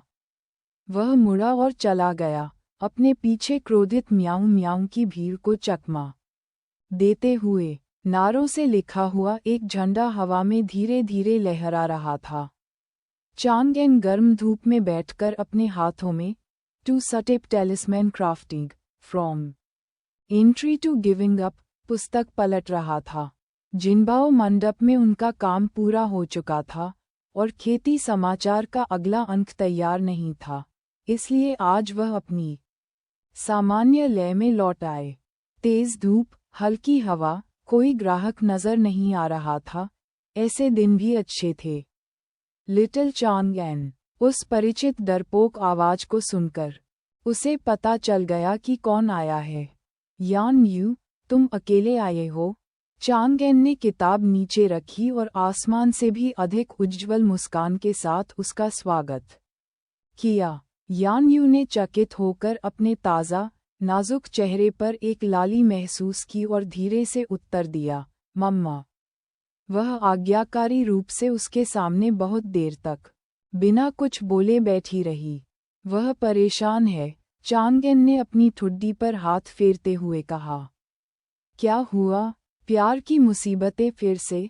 इस बार ये तुम्हारा दोस्त नहीं है, है ना? हालांकि उसने अनुमान लगाया कि इसमें वह शामिल हो सकता है, फिर भी उसने विषय को नहीं टाला। युकिंग इम्मोर्टल संप्रदाय में प्रवेश करने से पहले लड़की संभवतः अपने परिवार में बड़ी हुई थी, सरल और ईमानदार। वह एक आसान साथी थी, और चूंकि उसने उसे पहली गहन कठपुतली प्रदान की थी, इसलिए चांग एन ने उसके प्रति दयालुता महसूस की और सोचा कि उसे कैसे मार्गदर्शन किया जाए। झिझकने के बाद यान यू ने आखिरकार पूछा, चांग एन, क्या आप वही थे जिसने कल थंडरक्लैप वैली में लियांग फल तोड़ा था? चांग एन ने पलकें झपकाईं। उन लोगों को निश्चित रूप से गपशप पसंद थी। उन्हें पीटा गया, फिर भी वे अफवाहें फैला रहे थे। फिर भी वह हैरान था। आपको कैसे यकीन है कि यह मैं ही था? लड़की ने उसे ऊपर से नीचे तक देखा, कई बार अपना मुंह खोला, फिर फुसफुसाई। उन्होंने कहा कि जो वरिष्ठ बहन लाई थी वह इंसान जैसी दिखती थी, लेकिन चालाक, निर्दयी और दुष्ट थी। मुझे लगा कि वह आप ही होंगे। चांग एन का चेहरा काला पड़ गया। बदनामी? सरासर बदनामी। उसने अपनी दाढ़ें पीस लीं, उन लोगों को ढूंढने और उन्हें फिर से पीटने की इच्छा हो रही थी। उसने अपना गला साफ किया, मासूम लड़की को सीधा करने और उसके बारे में उसकी राय को सही करने के लिए तैयार हो गया। तभी एक धीमी, मधुर हंसी तैर गई। यह सही है, यह वह है। अध्याय 66, बड़ी बहन का वर्तमान अपराध। चांगएन को उसकी आवाज सुनते ही पता चल गया कि कौन आया है। क्या ये छोटा सफेद फूल वास्तव में वैवाहिक आनंद में उसके साथ रहने की योजना बना रहा था? उसने मुड़कर देखा और खुद को ठंडा होने से नहीं रोक सका। हुआ ये नपे तुले कदमों से उसकी ओर बढ़ी। अब उसने बेहद सादी सफेद सूती पोशाक पहनी हुई थी, उसका चेहरा मेकअप से मुक्त था। उसके झरना काले बालों को बस एक जूड़े में लपेटा गया था और लकड़ी के हेयरपिन से बांधा गया था। वह अब नंगे पैर नहीं थी, उसके पैरों में कपड़े के जूते थे और उसकी बांह से एक बांस की टोकरी लटकी हुई थी, जिसका सामान एक आवरण के नीचे छिपा हुआ था। लिटिल व्हाइट फ्लावर की शैली रात दिन अलग थी। वह वास्तव में घर में विवाहित एक युवा पत्नी की तरह दिखती थी। लेकिन सुंदरता तो सुंदरता होती है, यहाँ तक कि इतनी साधारण पोशाक भी उसके आकर्षक रूप और प्रभाव को छिपा नहीं सकी। उसका निर्मल चेहरा ऐसा लग रहा था जैसे चांदनी वास्तविकता में कदम रख रही हो, और वे आड़ू खिली आंखें हल्की सी लहर के साथ दिल को हिला सकती थीं। भूरे रंग के कपड़े की बेल्ट से बंधी पतली कमर हर कदम पर अंतहीन आकर्षण के साथ लहराती हुई एक आदर्श मुट्ठी भर दिख रही थी। ये छोटा सफेद फूल अब कौन सा खेल खेल रहा था? चांगएन असहाय होकर अपनी नाक पर चुटकी काटना चाहता था। अपने आसपास की स्तब्ध निगाहों से परेशान हुए बिना हुआ ये साहसपूर्वक चांगएन के पास बैठ गई और धीरे से पुकारा, पति। उनके सामने यान यू लगभग उछल पड़ी। उसकी निगाहें दोनों के बीच आगे पीछे घूम रही थीं, उसकी आंखों में परस्पर विरोधी भावनाओं का तूफान था। चांगएन ने आह भरी। यान यू, यूकिंग अमर संप्रदाय का एक बाहरी संप्रदाय शिष्य, मेरा एक दोस्त है। फिर उसने हुआ ये की ओर देखा और उसका नाम बताने में झिझक रही थी। हेलो यान यू, मैं चांगएन की पत्नी। ये हुआ। यान यू की आंखें धुंधली हो गईं, फिर भी उसने चांगएन की ओर मुड़ने से पहले विनम्रता से उसका स्वागत किया। तो आपके पास पहले से ही एक दाव साथी है? इससे पहले कि चांगएन जवाब दे पाता, हुआ ये अंदर आ गया, जैसे कि उसे डर हो कि वह मौके पर ही इनकार कर देगा। ओह प्रिय, असल में मैं उनकी बाल वधू हूँ। हमारी सगाई हमारे गृहनगर में तय हुई थी, लेकिन मेरे पति ने युवावस्था में ही घर छोड़ दिया था और मैं हजारों ली की यात्रा करने के बाद कल ही उनसे मिली। अफसोस, मेरा हृदयहीन पति इस महान बाजार शहर की सुंदर परियों से चकित होकर इस देशी पत्नी को भूल गया है। बाकी दो अवाक होकर उसकी ओर देखते रहे। चांगएन ने सोचा कि उसकी कहानी कहने की क्षमता कम है, उसके पास कभी कोई बाल वधू नहीं थी। यान यू ने गुप्त रूप से बड़बड़ाते हुए कहा, अगर आप जैसी कोई व्यक्ति देश की पत्नी के रूप में गिना जाता है, तो इससे मैं क्या बन जाती हूँ? हालांकि ये हुआ ने अपने रूप और फिगर से केवल क्यूई रिफाइनिंग स्टेज 1 या 2 की आभा बिखेरी। कौन जानता था कि कितने उच्च स्तरीय कल्टीवेटर खुशी से उससे शादी करेंगे। बहन, ये आप बहुत विनम्र हैं। आप सबसे खूबसूरत महिला कृषकों में से एक हैं जिन्हें मैंने कभी देखा है, हमारी सबसे बड़ी वरिष्ठ बहन के बराबर। हुआ ये कि आंखें मुस्कुराहट में घूम गईं। बहन यान यू, आप बहुत प्यारी हैं, आप बहुत सुंदर भी हैं। मेरे पति को आप जैसी आज्ञाकारी, अच्छे व्यवहार वाली लड़कियां पसंद हैं। यान यू एकटक देखती रही। उसका दिमाग खराब हो गया।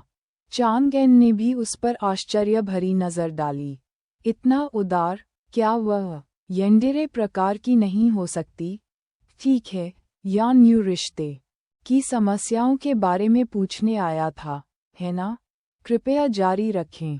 भेड़ के भेष में भेड़िया, काले दिल वाला और निर्दयी के बारे में वह पिछली टिप्पणी एकदम सही थी। यान यू का छोटा सा चेहरा तमतमा गया और उसने जल्दी से अपने हाथ लहराए। नहीं नहीं नहीं, मैंने ऐसा नहीं कहा। चांगएन बहुत सुंदर है, वह एक अच्छा इंसान होगा। भले ही वह काले दिल वाला और निर्दयी हो, ये केवल बुरे लोगों के प्रति ही होगा। हुआ ये ने अपना सिर हिलाया। बहुत सारे सुंदर खलनायक हैं, सावधान रहें, बहन यान यू। कौन जानता है, मेरा पति ऐसा बदमाश हो सकता है जो किसी लड़की का फायदा उठाने के बाद भी नहीं झुकेगा टिल्डा। लेकिन यान यू ने गंभीर अभिव्यक्ति और दृढ़ स्वर के साथ इनकार कर दिया। असंभव। सबसे बड़ी वरिष्ठ बहन के पास निर्दोष बर्फ की आत्मा है। यदि वह एक बुरा व्यक्ति होता तो वह कभी भी महामहिम संत का अनुग्रह प्राप्त नहीं कर पाता। हुआ ये ने आधी मुस्कान के साथ चांगएन की ओर देखा और फिर पूछा, ओह, आपकी युकिंग अमर संप्रदाय की संतेस ने मेरे पति को पसंद कर लिया है। किसी कारण से यान यू को इस क्यूई रिफाइनिंग सुंदरता के सामने डरपोक महसूस हुआ। शर्माते हुए उसने समझाया, मुझे नहीं पता। मैं आज आया क्योंकि मैंने सुना कि कल सबसे बड़ी वरिष्ठ बहन ने लियांग फल तोड़ते समय उसकी रक्षा की थी, इसलिए मैं पूछना चाहता था। सबसे बड़ी वरिष्ठ बहन ने कभी किसी पुरुष कृषक के साथ इतना अच्छा व्यवहार नहीं किया। मैं चांगएन से पूछना चाहता था, क्या आप दोनों एक साथ हैं? दोनों महिलाओं ने अपनी आंखें धूप सुंदर युवाओं की ओर घुमाईं, उनकी निगाहें जल रही थीं। बेवजह दोषी महसूस करते हुए चांगएन ने खांसते हुए कहा, नहीं, ज्यादा से ज्यादा वे इश्कबाजी की अवस्था में थे, बेशक वे आधिकारिक तौर पर एक साथ नहीं थे। यहाँ तक कि बेली किंगहुई के फ्लॉलेस आइस सोल के खिलाफ भी वह इतना निश्चित हो सकता था। हुआ ये ने अपना सिर झुकाया, 2 बार हंसी, और यह बताना असंभव था कि क्या वह उस पर विश्वास करती थी। यान यू ने राहत की सांस ली, उसकी अभिव्यक्ति उज्ज्वल हो गई। फिर भी जब उसने स्वर्गीय सुंदर हुआ ये को देखा तो वह फिर से मुरझा गई। उसने अपना निचला होंठ काटा, खड़ी हुई और हल्का सा प्रणाम किया। आप दोनों को परेशान करने के लिए क्षमा करें। मेरे पास और कुछ नहीं है, मैं अब संप्रदाय पर वापस जाऊंगा। चांगएन ने उस पर रुकने के लिए दबाव नहीं डाला। हुआ ये के साथ कई शब्द नहीं बोले जा सकते थे, इसलिए उसने अलविदा कह दिया। हुआ ये अचानक खड़ा हो गया। मुझे सिस्टर यान यू को विदा करने दो। चांगएन की स्तब्ध नज़र को नज़रअंदाज करते हुए उसने समान रूप से आश्चर्यचकित यान यू के साथ हाथ मिलाया और बाजार से बाहर निकलने की ओर चल दी। बहन यान यू, आप ये पता लगाने आई हैं कि क्या आपकी प्यारी वरिष्ठ बहन आपकी प्रिय चांगएन के साथ है ना? यान यू का शरीर अकड़ गया, उसका ताज़ा और नाजुक चेहरा लाल रंग का हो गया।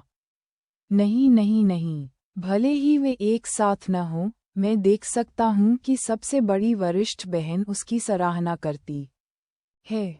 मैं केवल एक बाहरी संप्रदाय का शिष्य हूँ। मैं सबसे बड़ी वरिष्ठ बहन के साथ प्रतिस्पर्धा करने का साहस कैसे कर सकता हूँ के लिए? ओह, क्या ऐसा है? हुआ ये कि आंखें अचानक अथाह हो गईं, मानो सीधे दिल में चुभ रही हों। आप महामहिम संत की पूजा करते हैं, है ना? फिर भी एक अपमानजनक टिप्पणी ने उनकी उच्च भावना को दबा दिया और आप इसमें गुप्त आनंद लेने लगे। जब लिटिल हैंडसम पहली बार सबसे बड़ी वरिष्ठ बहन से मिली थी तो उसके आकस्मिक शब्द याद आते ही यान यू की अभिव्यक्ति चकित हो गई। और दूसरी बार छोटे आंगन के हॉट पॉट में जब उसने लिटिल हैंडसम की चोटों का जिक्र किया। क्या वह सचमुच अनजाने में हुआ था? हुआ ये की धीमी, मंत्रमुग्ध कर देने वाली आवाज जारी रही, जैसे कोई शैतान उसकी आत्मा के अंदर फुसफुसा रहा हो। कल्पना करें कि जिस वरिष्ठ बहन की आप सबसे अधिक पूजा करते हैं, उसके दाव साथी को पाकर कैसा महसूस होगा। या एक दिन भी ठीक उसके सामने, जबकि यह भविष्य के क्लेश को पार करने वाला महान विशेषज्ञ केवल असहाय होकर देख सकता था। देखो, क्या दृश्य है। उसकी चकित अवस्था में यान यू का नाजुक शरीर थोड़ा कांपने लगा, उसके सुंदर छोटे चेहरे पर एक असामान्य लाली उभर आई। तो अपने दिल की सुनो, इतनी आसानी से हार मत मानो टिल्डा। थोड़ा थोड़ा करके चांगएन की सद्भावना विकसित करें, अपनी वरिष्ठ बहन के गिरने तक धैर्यपूर्वक प्रतीक्षा करें और उसके बाद ही जीत के फल का स्वाद चखें। काफी देर के बाद यान यू धीरे धीरे अपनी समाधि से बाहर आए, हालांकि अब उसकी आंखों में कुछ नया झलक रहा था। हुआ ये ने अपने पीछे एक अस्तित्वहीन लोमड़ी की पूंछ को झटका दिया। उसके होठों पर एक फीकी मुस्कान तैर गई। उसे पता था कि बीज अंकुरित हो गया है। अचानक यान यू को कुछ याद आया और उसने झिझकते हुए उसकी ओर देखा। लेकिन बहन, ये आपके बारे में क्या? अध्याय 67। प्यारी छोटी डार्लिंग। ओह, मेरी बात पर ध्यान मत दो टिल्डा, मैं सिर्फ एक सांवले चेहरे वाला देहाती बेवकूफ हूँ। हुआ ये ने मुस्कुराते हुए अपने होंठ दबाए। बात आपकी वरिष्ठ बहन की है। अगर वह मुझे हमारे पति के साथ दाव साथी बनने के लिए स्वीकार कर सकती है, तो वह आपको भी स्वीकार कर सकती है। यान यू का छोटा सिर अभी भी गूदेदार था। सिस्टर, ये के शब्द बिल्कुल उचित लग रहे थे। लेकिन बहन, ये आप वास्तव में उसके लिए अच्छी हैं, उसने चिल्लाकर कहा। बेशक मुझे अपने पति से बहुत प्यार है टिल्डा, ठीक है, तुम जाओ। असहज यान यू को उसके रास्ते पर भेजने के बाद हुआ ये ने विजय की एक आकर्षक, लोमड़ी जैसी मुस्कान दी। उनकी पवित्र दिव्य क्षमता हृदय से हृदय तक आगे बढ़ने के बाद बहुत तेज हो गई थी। एक समय धुंधली भावनाएं अब बिल्कुल स्पष्ट हो गईं। इसके साथ वह उस बदबूदार छोटे भाई को पकड़ने में कैसे असफल हो सकती है? हालांकि किसी कारण से इसने उस पर कम अच्छा काम किया, फिर भी यह काफी अच्छा था। चाहे आप कितने भी अभेद्य क्यों न हो, आप एक प्यारी सी प्यारी लड़की को हरा नहीं सकते। जब हुआ ये स्टॉल पर लौटा, तो चांगएन उस अधिसूचना को घूर रहा था जो उसे अभी अभी मिली थी। यान यू की मित्रता 50-80। उसने हुआ ये को एक अजीब नज़र से शूट किया। यान यू हार मानने के लिए तैयार था। आखिर उसने ऐसा क्या कहा था जिससे इतनी बड़ी छलांग लग गई? क्या तुमने उससे वापस बात की? इसे समझ पाने में असमर्थ होने पर उसने सीधे सीधे पूछ लिया। पति ने कैसे अनुमान लगाया? हुआ ये उसके पास बैठ गया और फुसफुसाया। चांगएन चुप रहा, शांति से उसका अध्ययन करता रहा। ऐसा क्यों करें? आप हेहुआन संप्रदाय की एक उच्च संत।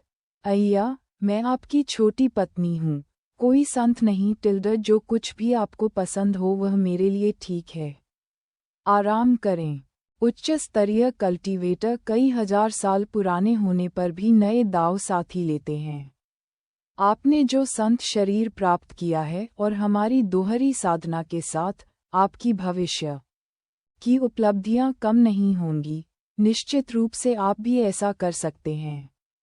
हालांकि अब आप थोड़े कमज़ोर हैं, पतिदेव, अपने आप को छोटा मत समझिए। आप अब सबसे निचले स्तर के नहीं हैं। मध्य वाक्य हुआ ये ठिठक गई और चांगएन को घूरने लगी। पति, क्या आप पहले से ही मुझसे ज्यादा मजबूत हैं? चांगएन के चेहरे पर कोई झलक नहीं दिखी, लेकिन अंदर ही अंदर उसने शुरू कर दिया। उसे कैसे पता चला? वह कुछ क्षण पहले ही अपने आप से बड़बड़ाया था, यहाँ तक कि बेली किंगहुई की फ्लॉलेस आइस सोल भी ऐसा नहीं कर सकी। फिर भी वह जानता था कि कोई भी कल्टीवेटर हल्के में अपना तुरुप का पत्ता नहीं खोलता, इसलिए उसने कुछ नहीं पूछा। आमतौर पर शरारती लड़की की दुर्लभ अचंभे को देखकर वह उसकी भावना में अचानक गिरावट महसूस कर सकता था। यह ऐसा था जैसे पड़ोसी की बड़ी बहन को एहसास हो रहा हो कि बचपन की जिस दोस्त की वह हमेशा रक्षा करती थी, वह बड़ी हो गई है और अब उसे उसकी जरूरत नहीं है। एक अकथनीय क्षति। चांगएन ने आगे बढ़कर उसके बालों को सहलाया, ठीक वैसे ही जैसे उसने फीफी को सहलाया था। क्या यह अच्छा नहीं है कि मैं अपनी रक्षा कर सकूं? एक ही थपकी से उसकी आड़ू फूली आंखें चौड़ी हो गईं। वह खिल उठी, खुशी से लगभग पिघलने लगी। हुआ ये की अनुकूलता 85-88। मम्मा, अद्भुत। मैं पुराने तरीकों के बजाय पति द्वारा दबाए जाने और धमकाए जाने को ज्यादा पसंद करती हूँ। उसकी पहले की उदासी का कोई निशान नहीं था, वह अभी उसे दोहरी खेती के लिए खींचने के लिए तैयार दिख रही थी। चांगएन आश्चर्यचकित रह गया, क्या ये लड़की बिल्ली का हिस्सा थी? हुआ ये ने अफसोस के साथ अपनी जीभ चटकाई और आगे बोली, निश्चित रूप से हम किसी को भी नहीं लेंगे। वे ऐसे व्यक्ति होने चाहिए जिन्हें आप पसंद करते हों और योग्य हों। मैं आपके लिए किसी भी सड़ी हुई मछली या झींगा को निकाल दूंगा। चांगएन ने लगभग पूछा कि वह कैसे जानती है कि उसे कौन पसंद है, लेकिन उसके प्रदर्शन के बाद उसने सवाल को निगल लिया। वैसे भी जब तक वह इधर उधर नहीं थी तब तक सब ठीक था। यान यू को लीजिए, उसकी आध्यात्मिक जड़ कमजोर है, फिर भी वह पहले संप्रदाय में प्रवेश कर गई। यहाँ तक कि एक बाहरी संप्रदाय की शिष्या के रूप में भी इसका अर्थ गंभीर समर्थन है। उसकी संभावना है। संक्षेप में, प्रकृति को अपना काम करने दें। आओ पतिदेव, अब हम ही हैं, अन्य महिलाओं को भूल जाओ। इसके साथ ही हुआ ये ने मेज पर एक बांस की टोकरी रखी और मुस्कुराए। पति, मेरी रसोई का स्वाद चखो। उसने अंदर का खाना दिखाने के लिए कपड़े का ढक्कन उठाया। चांगएन ने ऊपर देखा और ठिठक गया। टोकरी के अंदर कई चौकोर बर्फ सफ़ेद चावल के केक रखे हुए थे, जो हल्की चमक के साथ साफ और चमकदार थे। कपड़े पर लगी सील ने गंध को बंद कर रखा था। अभी अभी गर्म सुगंध बाहर आए। चावल के बीच ओस फूल और वेनिला की परिचित खुशबू उसे बचपन में वापस ले गई। जब उसके माता पिता स्टीमर से भाप से भरे केक उठा रहे थे तो लार टपक रही थी। यह एक सामान्य नश्वर भोजन था जिसे वह अक्सर खाता था, लेकिन उसके परिवार के नष्ट होने के बाद से उसने कभी नहीं खाया। सुगंधित चावल के केक, आप कैसे जानते हैं कि इन्हें कैसे बनाया जाता है? उसने छोटे सफ़ेद फूल को घूरते हुए गंभीरता से पूछा। पति को ये पसंद है? कितना उत्तम। मैंने यादृच्छिक रूप से नुस्खा चुना और यह आपका पसंदीदा बन गया। सचमुच, हमारे दिल एक होकर धड़कते हैं। चांगएन ने कुछ नहीं कहा, एक पल के लिए उसका अध्ययन किया और फिर बड़बड़ाते हुए कहा, धन्यवाद। उसने एक केक उठाया और चुपचाप खा लिया। हुआ ये ने हल्की सी मुस्कान दी, एक खुद लिया और खुशी से कुतर दिया। कुर्सी के नीचे उसके कड़ाईदार जूते आगे पीछे झूल रहे थे। वे गर्म धूप और हल्की हवा में चुपचाप बैठे रहे, हर आखिरी सुगंधित चावल केक को एक साथ पूरा किया। जैसे ही उन्होंने अंतिम टुकड़े अपने मुंह में डाले, उन्होंने ऊपर देखा तो एक छोटी चमकदार सुनहरी तलवार उतर रही थी और चांगएन के सामने रुक रही थी। उन्होंने इसे जिन युआन के फ्लाइंग तलवार संदेश के रूप में पहचाना और आध्यात्मिक शक्ति को प्रसारित करते हुए इसे स्वीकार किया। भाई चांग, आज रात जिनबाओ पवेलियन लिंगजियन वर्कशॉप और वानबाओ स्टूडियो संयुक्त रूप से बहुत सारी अच्छी वस्तुओं के साथ एक नीलामी आयोजित कर रहे हैं। उनमें से लिंगजियन वर्कशॉप द्वारा आपूर्ति की गई एक परम यांग वस्तु है। आपने मुझसे नज़र रखने के लिए कहा था, इसलिए मैं आपको बता रहा हूँ। यदि आप आना चाहें तो मैं आपके लिए एक निजी कमरा आरक्षित रखूंगा। चांग एन की आंखें चमक उठीं। उसने वास्तव में जिन युआन से पूछा था और इतनी जल्दी खबर आ गई। चमकदार सूर्य पवित्र शरीर अंदर के अल्प यांग क्यूई पर भरोसा करने की तुलना में बाहरी यांग वस्तुओं के साथ बहुत तेजी से आगे बढ़ा। चाहे सार पोषण गोलियां, सार पुनःपूर्ति गोलियां या लियांग फल, सभी तेजी से सफलता के लिए महान सहायक थे। अच्छा, धन्यवाद भाई जिन, उन्होंने उड़ती तलवार को वापस भेजते हुए उत्तर दिया। उसके बगल में हुआ ये ने पलकें झपकाईं। पति, मुझे आज रात आने दो प्लीज। मेरे पास बचत है और मैं इसे आपके लिए खरीद सकता हूँ। उसके समझदार, आज्ञाकारी चेहरे को देखकर चांग एन ने मन ही मन आह भरी। हुआ ये के आने के बाद से थोड़े ही समय में उसने उसके दिल में स्नेह को कई गुना बढ़ा दिया था। उसने हल्का सा सिर हिलाया। आप चाहें तो आ सकते हैं। स्पिरिट स्टोन्स की कोई ज़रूरत नहीं है। शुद्ध लेकिन मनमोहक छोटे सफ़ेद फूल की आंखें मुस्कुराहट के साथ मुड़ी हुई थीं, जिससे बाजार में उसे छुपकर देख रहे हर किसान की आंखें चौंधिया गईं। बचे हुए समय के साथ दोनों ने अपना स्टॉल संभालना जारी रखा। जैसे ही चांग एन फिर से तावीज़ों का अध्ययन करने वाला था, हुआ ये ने एक पुस्तिका निकाली और उसे पलटना शुरू कर दिया जैसे कि आसपास कोई नहीं था। किसी पुरुष कृषक का दिल जीतने के लिए पहले उसकी तलवार पकड़ें। उसकी निगाहें अजीब हो गईं। राक्षस लड़की, तुम किस तरह का शरीर और आत्मा वाला चिकन सूप पढ़ रही हो? साथ ही दाववादी, घुसपैठ को क्षमा करें। स्टॉल पर एक आवाज़ ने उसके दिवास्वप्न को तोड़ दिया। अध्याय 68। पुरुष कृषक समय से पहले मध्य आयु में कदम रख रहे हैं। चांग एन ने ऊपर देखा तो एक युवा और आकर्षक महिला कृषक उसके ठीक सामने खड़ी थी। उसकी आंखें लालसा से भरी थीं। साथ ही दाववादी, क्या आप परामर्श के लिए यहाँ हैं? चांग एन ने उम्मीद नहीं की थी कि लंबे समय तक सूखे के बाद आखिरकार आज उसके स्टॉल को कुछ व्यवसाय मिलेगा। वास्तव में हमारे संप्रदाय के कुछ सदस्यों ने एक बार बाजार में आपका स्टॉल देखा था और आज विशेष रूप से आपकी सलाह लेने आए थे। चांग एन ने हल्का सा प्रणाम किया। मैं चांग एन हूँ। साथ ही दाववादी, कृपया बैठिए और बोलिए। बैठने से पहले महिला किसान ने उसे एक बार फिर नाप लिया। हुआ ये की उपस्थिति पर ध्यान न देते हुए उसने खुले तौर पर उसकी प्रशंसा की। मेरी वरिष्ठ बहनों ने मुझसे कहा था कि फेलो डाओइस्ट चांग पुरुषों के बीच एक ड्रैगन है। आज आपको देखकर उन्हें सही साबित होता है। यहाँ तक कि यह गहरे बांस का हरा वस्त्र भी आप पर उत्कृष्ट दिखता है।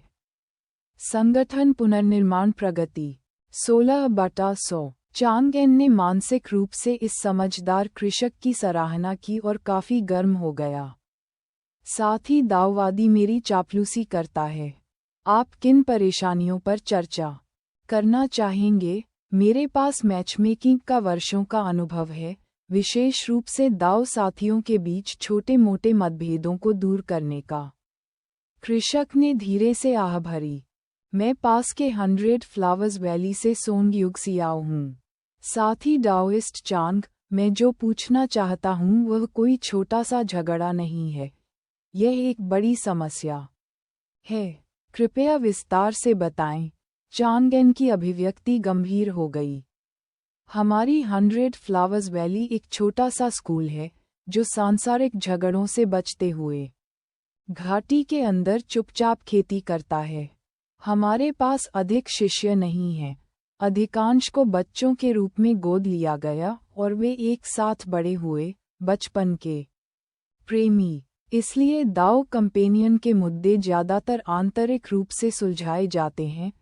हर कोई एक दूसरे का सम्मान करता है और प्यार करता है, और जीवन शांतिपूर्ण और सामंजस्यपूर्ण है। यह एक संप्रदाय परंपरा बन गई है। चांग आन और हुआ ये ने एक दूसरे पर नज़र डाली। ये बहुत अच्छा लगता है। बचपन की प्रेमिकाएं बड़ी हो रही हैं, शादी कर रही हैं और साथ साथ बूढ़ी हो रही हैं। लेकिन सॉन्ग युक्सियाओ ने एक लंबी आह भरी और जारी रखा। फिर भी पिछली कुछ शताब्दियों से किसी कारण से संप्रदाय के सभी पुरुष कृषकों ने रुचि खो दी है। बेशक ये रातों रात नहीं हुआ, ये धीरे धीरे विकसित हुआ। सबसे पहले वे सिर्फ हाथ स्ट्रिंग मोतियों या अखरोट के प्रति जुनूनी थे, फिर चाकू बनाने, उड़ने वाली तलवारों और जादू के खजाने को फिर से तैयार करने, लॉग केबिन बनाने के लिए आगे बढ़े। पुरुष कल्टीवेटर अधिक से अधिक लीन हो गए। दाव साथियों वाले लोग कम से कम संवाद करते हैं। कुछ ने 10 वर्षों में बात नहीं की है। जिनके पास नहीं है वे देखने की जहमत नहीं उठाते। बाद में जब युवा महिला कृषक बाहर से दाव साथियों को लेकर आईं, तो घाटी में वापस आने पर उन्हें धीरे धीरे आत्मसात कर लिया गया। सबसे बुरी बात यह है कि हाल के वर्षों में उन्होंने जंगली गधों को पकड़ना और उनके खुरों को काटना शुरू कर दिया है। बड़े बुजुर्ग की स्मृतियों के अनुसार घाटी दिन रात अनवरत हर्षोल्लास से गूंजती रहती थी। अब ये सब गधों का रेखना है। चांगेन हक्का बक्का रह गया। हुआ ये ने कांपते हुए अपना सिर झुका लिया। सॉन्ग युक्सियाओ के सुंदर चेहरे पर एक कड़वी मुस्कान छा गई जब उसने चांगएन को चिंतित रूप से देखा। साथ ही दाववादी यह मामला अब 100 फ्लावर्स वैली के अस्तित्व को खतरे में डाल रहा है। निश्चित रूप से यह उतना गंभीर नहीं है। चांगएन जबरदस्ती हंसने लगा। आपके विद्यालय की विरासत बच्चे के जन्म पर निर्भर नहीं है। बाहर से भर्ती करना भी उतना ही अच्छा काम करता है। नहीं, ये संप्रदाय के भीतर एक तीव्र संघर्ष बन गया है। पिछले दशक में महिला कृषकों ने अक्सर अपने दाव साथियों को जबरन वापस खींच लिया है। बाद में या तो वे मारपीट पर उतर आते हैं या पुरुष किसान घाटी छोड़ देते हैं। कुछ महिला कृषक बस यांगडिंग मंडप में जाती हैं या अन्य संप्रदायों के पुरुष कृषकों की तलाश करती हैं। यदि खोजा जाए तो अंतहीन झगड़े, द्वंद्व, यहाँ तक कि तलाक भी हो जाते हैं। संक्षेप में 100 फ्लावर्स वैली ढहने की कगार पर है। लेकिन पिछले साल कुछ और भी भयानक हुआ। दोनों की निगाहों के नीचे सॉन्ग युक्सियाओ ने शब्द दर शब्द बोला। उन्होंने मछली पकड़ना शुरू कर दिया। चांगएन प्रश्न चिन्हों से भरा था।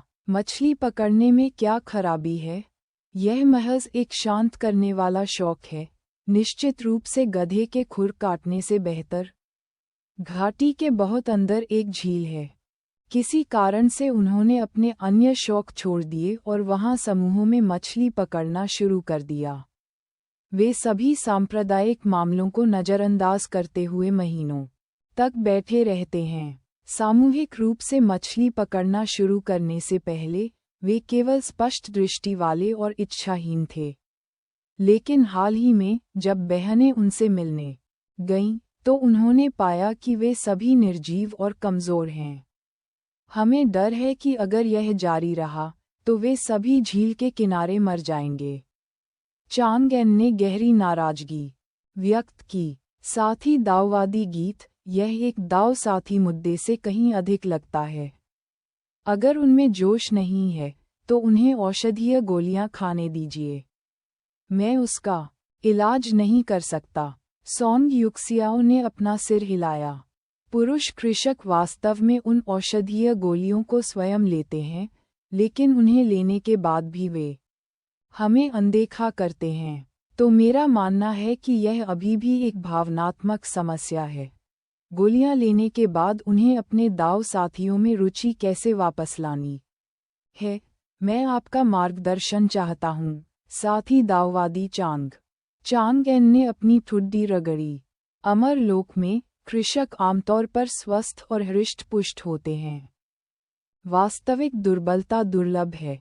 जहाँ तक इच्छा की बात है, मैं 100 फ्लावर्स वैली की आत्माहीनता का समाधान नहीं कर सकता, लेकिन मैं सौंदर्य संबंधी थकान पर सलाह दे सकता हूँ।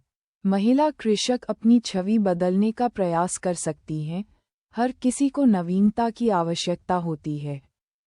आप प्रेरणा के लिए कहीं और यात्रा कर सकते हैं। यदि आप शर्मीले हैं, तो मैं अतिरिक्त शुल्क के लिए योजनाएं भी प्रदान करता हूँ। इसके अलावा मेरे पास एक मूल विधि है। हम इस पर बाद में चर्चा कर सकते हैं। इन स्क्रिप्टों के लिए कस्टम कार्य की आवश्यकता होती है, इसलिए स्पिरिट स्टोन की लागत अपेक्षाकृत अधिक है। अंत में, यदि उपरोक्त विधियां काम करती हैं, तो मैं महिला कृषकों को चरण दर चरण आगे बढ़ने की सलाह देता हूँ। खूब भावनात्मक प्रोत्साहन दें, कोई नाराजगी या आलोचना नहीं, जैसे उत्साहवर्धक शब्दों का प्रयोग करें। सॉन्ग युगसियाओ ने लगभग एक नोटबुक निकालते हुए ध्यान से सुना। साथ ही दाववादी चांग के शब्द समझ में आते हैं। धन्यवाद। ये परामर्श शुल्क है। मेरा एक और अभिमानपूर्ण अनुरोध भी है।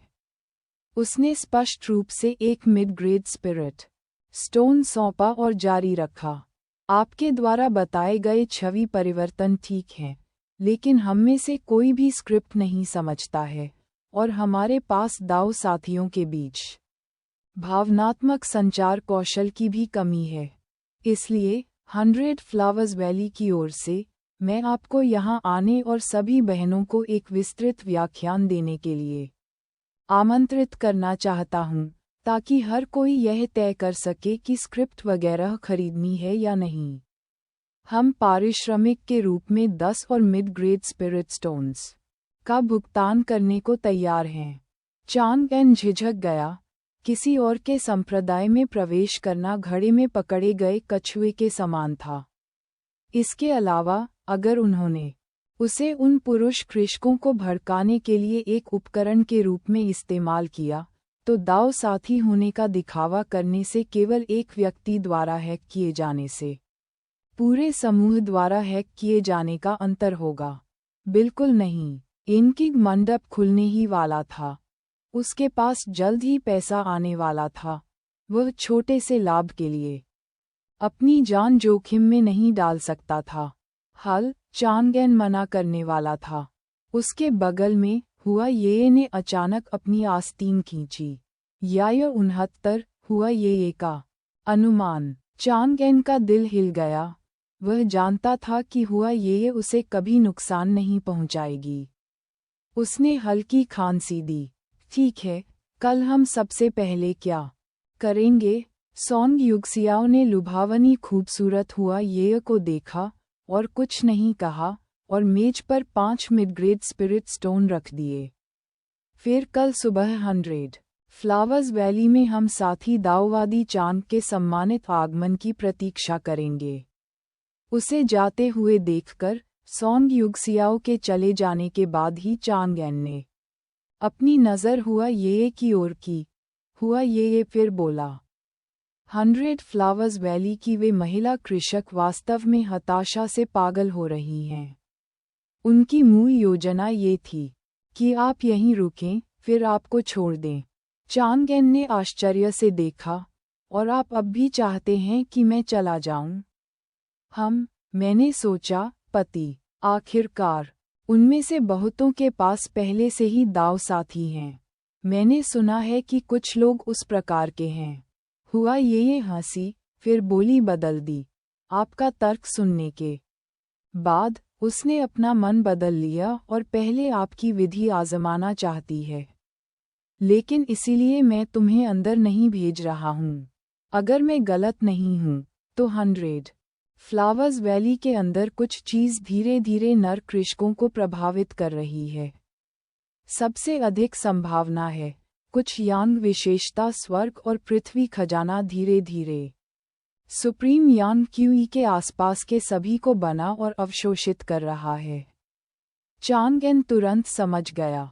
छोटा सफेद फूल उसकी धधकते सूरज पवित्र शरीर की खेती के लिए मार्ग प्रशस्त कर रहा था। पहुंचने से पहले मैंने फुवान मार्केट टाउन और आसपास के क्षेत्र की हर खुफिया जानकारी की जांच की। 100 फ्लावर्स वैली केवल एक छोटा सा स्कूल है। सबसे मजबूत कल्टीवेटर प्रारंभिक नवजात आत्मा चरण में एक ग्रैंड एल्डर है, जो वर्तमान में मृत्यु एकांत में है। जो कुछ बचा है वह कुछ गोल्डन कोर कल्टीवेटर हैं। एक छोटे से स्कूल में अंतर्दृष्टि का अभाव है। भले ही उन्हें कुछ संदेह हो, वे उसका पता नहीं लगा सकते या उससे निपट नहीं सकते। सबसे महत्वपूर्ण बात यह है कि उनके पास ग्रैंड एरे की रक्षा करने वाला कोई शक्तिशाली पर्वत नहीं है। सामान्य रक्षात्मक संरचनाएं हमें रोक नहीं सकती हैं। चांगएन ने उस पर नजर डाली। तुम अंदर घुसकर इसे चुराना चाहती हो? हम बुरे रास्ते पर नहीं हैं। बिल्कुल नहीं। एक विशेष शारीरिक संरचना के बिना कोई भी उस चीज तक नहीं पहुंच सकता। 100 फ्लावर्स वैली में स्पष्ट रूप से उस क्षमता का अभाव है।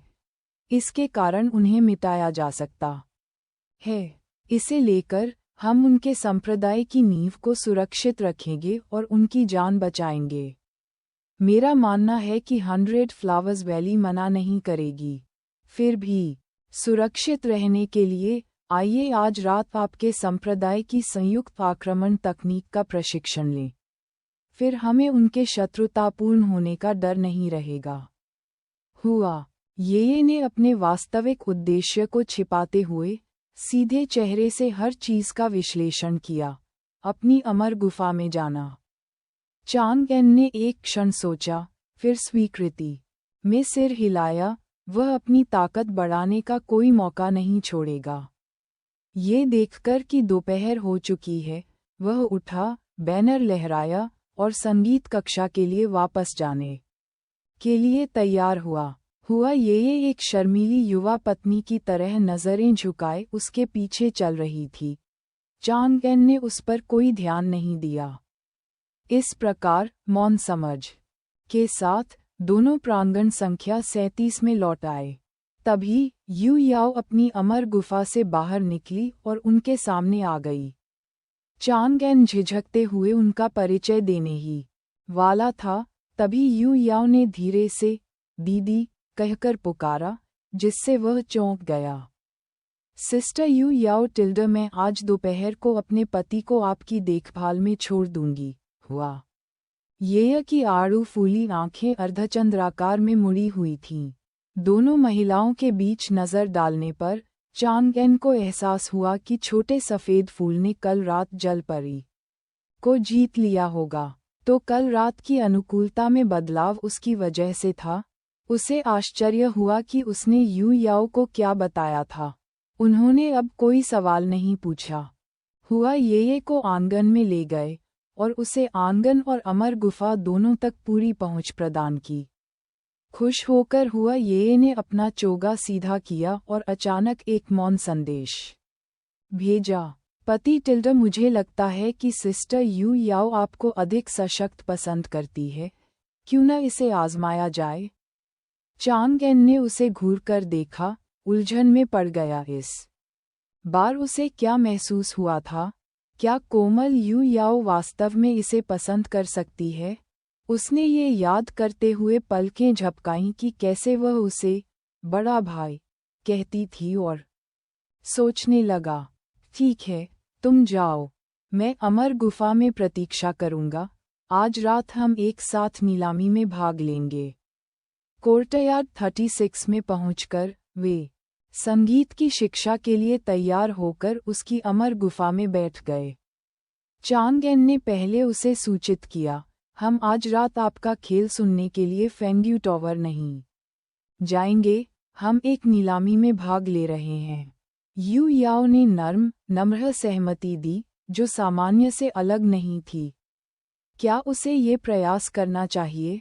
चांगएन को याओ याओ के प्रति सच्चा स्नेह महसूस हुआ। उसके पास जबरदस्त पृष्ठभूमि का अभाव था और उनका बंधन सजातीय आत्माओं जैसा था। अब हुआ ये ने उसे एक योजना सौंपी थी और वह उसकी अनुकूलता बढ़ाने के लिए अत्यधिक प्रलोभित था।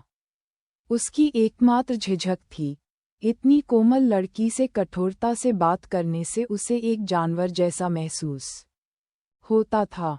फिर भी उसके अंदर कौन सी अकथनीय उत्तेजना उमड़ रही थी। उसने अपना गला साफ किया और अंत में फिर से बोला, हुआ ये ने कल रात आपसे क्या कहा? एन ज्यादा कुछ नहीं, हम बस परिचित हो गए। यू याओ बड़ी मुश्किल से हुआ ये के शब्दों को दोहरा सका। चांग एन ने खुद को मजबूत किया, अपना चेहरा काला कर लिया और गुर्राया, तुम इसे मुझसे भी छिपाओगे? अप्रस्तुत यू याओ ऐसे कांप गया मानो बिजली गिर गई हो। यू याओ अनुकूलता 5860 चकित और हिल गई। उसने अपना सिर उठाया, केवल उसकी निगाह से फिर से भयभीत हो गई। एक चौंकी हुई छोटी जानवर की तरह उसने हल्की सी फुसफुसाहट भरी, बड़े भाई मैं गलत था टिल्डा। माफी बहते पानी की तरह आसानी से निकल गई। चांग एन भी कम स्तब्ध नहीं था, ये वास्तव में काम कर गया। फिर भी एक कुशल अभिनेता के रूप में उन्होंने अपनी अभिव्यक्ति को नियंत्रण में रखा, उनकी आंखों के सामने कोई कमजोरी नहीं दिखाई।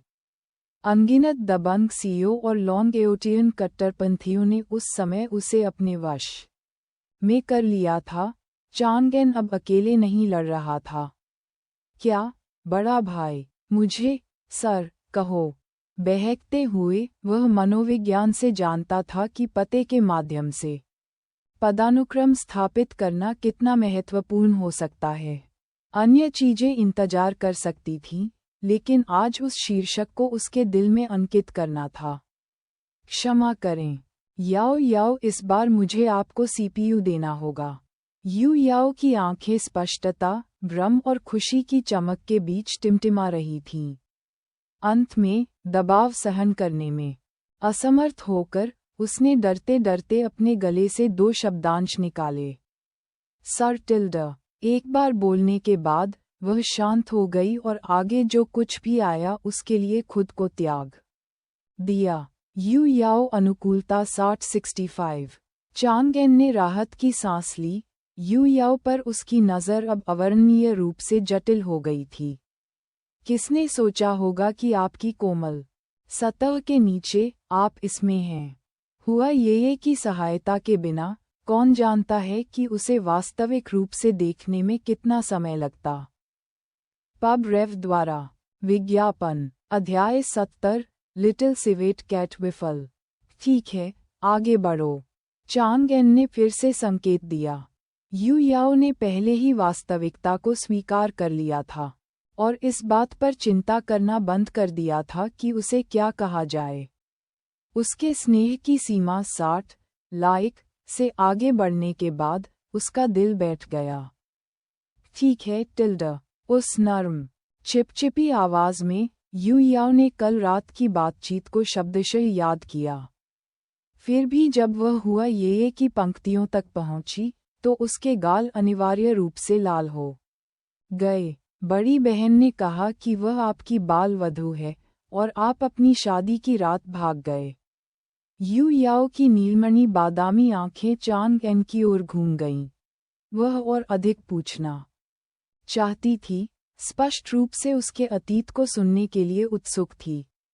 अब तक परेशान याओ याओ ने खुद ही इस्तीफा दे दिया था। उसने उसे भगवान भी कहा था। वह अब पड़ोसी बहाने से खुद को मूर्ख नहीं बना सकती। अकारण ऐसे शब्दों का प्रयोग कौन करता है? वैसे भी खेती की दुनिया के बड़े लोगों के बीच यह आम बात थी। और दूसरे हुआ ये ने भी कोई आपत्ति नहीं जताई थी। प्रकृति को अपने वेग से चलने दें। दूसरी बार बाल वधू शब्द सुनकर चांग एन ने यू याओ को संक्षेप में बताने से पहले कि क्या हुआ था अपनी दाढ़ें पीस लीं। इसलिए मैं भागा, जहाँ तक तथाकथित बाल वधू की बात है, मैंने अपनी याददाश्त नहीं खोई है। वह बकवास कर रही थी। मुझे कभी भी बचपन की प्रेमिका या पड़ोस में रहने वाली लड़की नहीं मिली।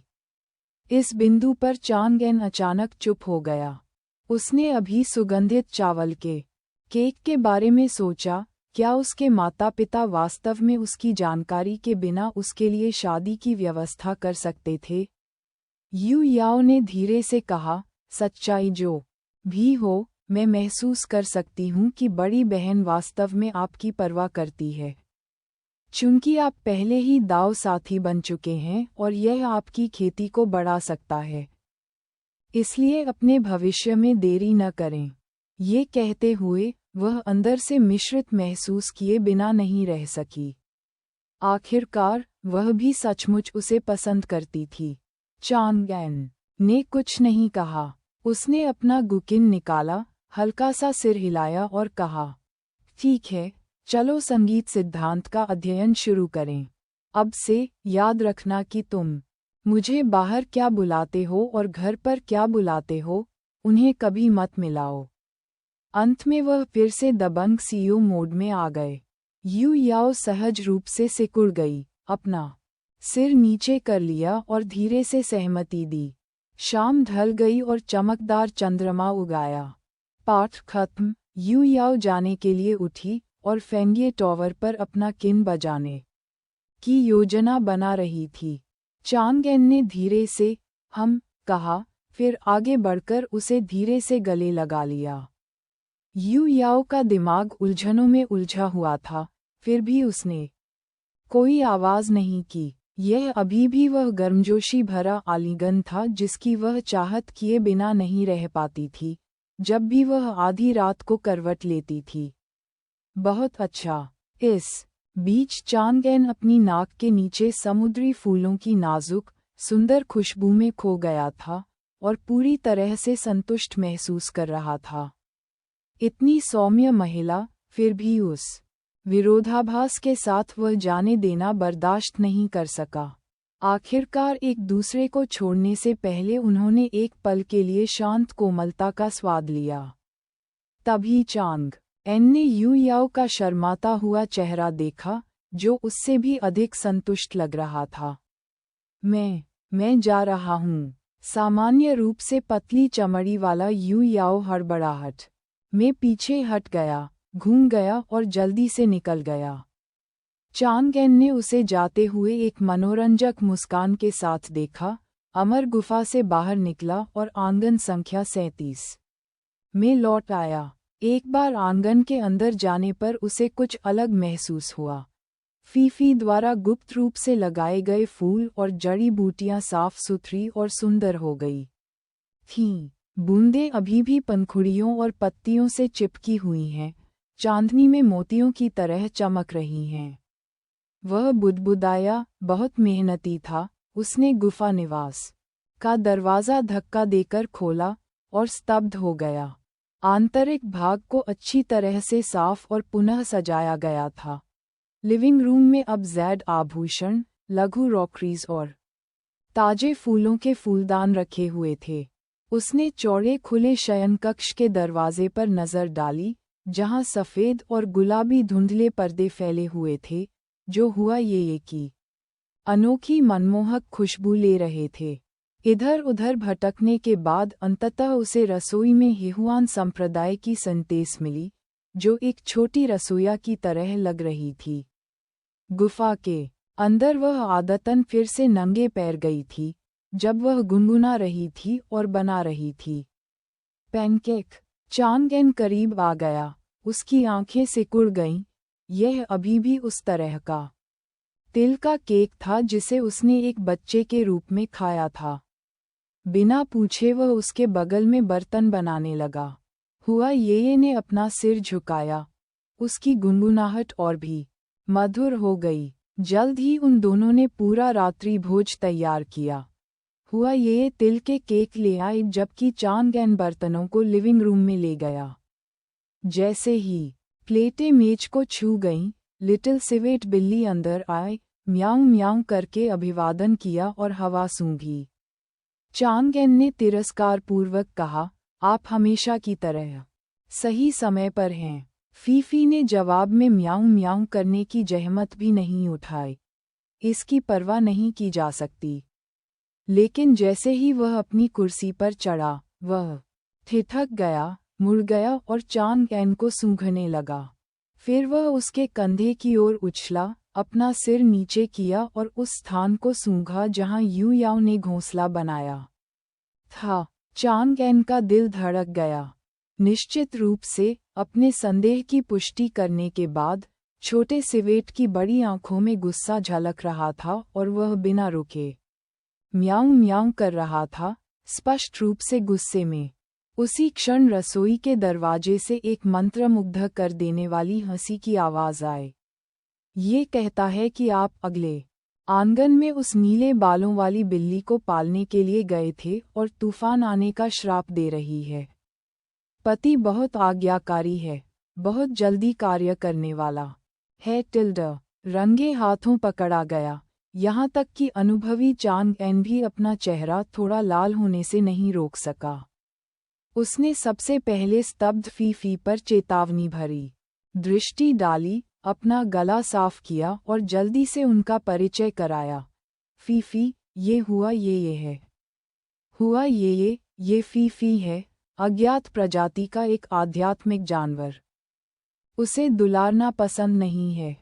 छोटी सिवेट बिल्ली ने शुद्ध लेकिन आकर्षक छोटे सफ़ेद फूल को देखा, रूपांतरित कमरे को देखा, और उसकी निगाहें सतर्क हो गईं। अचानक वह मुड़ गया, चांगएन को कोसना बंद कर दिया, और वही चाल चली जो उसने बेली क्विंगहुई और यू याओ पर इस्तेमाल की थी। उसने कुशलता से चांगएन के गाल पर अपना सिर रगड़ा और प्यार से गुर्राया। चांगएन अवाक रह गया। इतनी छोटी सी चाय बिल्ली। रसोई के दरवाजे पर खड़े होकर हुआ ये ने फेई फेई की। कभी कभार उकसाने वाली नज़रों को नज़रअंदाज करते हुए मुस्कुराते हुए देखा और प्रोत्साहित भी किया। प्यारा सा सिवेट, बस रगड़ो मत, उसे चाटो। फेई फिर चौंक गई। इसने अन्य दो से भिन्न प्रतिक्रिया व्यक्त की। प्रयास बर्बाद करने की इच्छा न रखते हुए वह बस रुक गया। चांगएन के विरोध में 2 बार म्याऊं म्याऊं की और वापस अपनी कुर्सी पर कूद गया। हुआ ये मुस्कुराते हुए आगे बढ़ी, तिल के केक मेज पर रखे, फिर फीफी के आमने सामने बैठ गई। मैं उसका वैध दाव साथी हूँ। मैं उसे आपसे कहीं अधिक लंबे समय से जानता हूँ। उन महिलाओं के विपरीत मैं इसके बारे में शर्मिंदा नहीं हूँ। छोटी सिवेट बिल्ली की बड़ी बड़ी आंखें बहुत ही मानवीय तरीके से संकुचित हो गईं। इसने अपना सिर घुमा लिया और उसकी उपेक्षा कर दी। ठीक है, चलो खाना खाते हैं। नीलामी जल्द ही शुरू होगी। चांगएन ने उनकी नोक-झोंक को नज़रअंदाज कर दिया।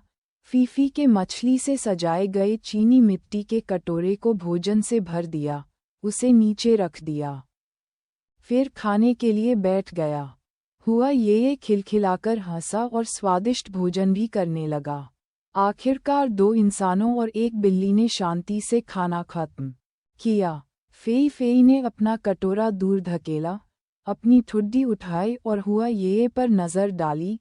एक शाही बिल्ली जो बर्तन नहीं धोती थी और सारा काम उस पर छोड़ देती थी।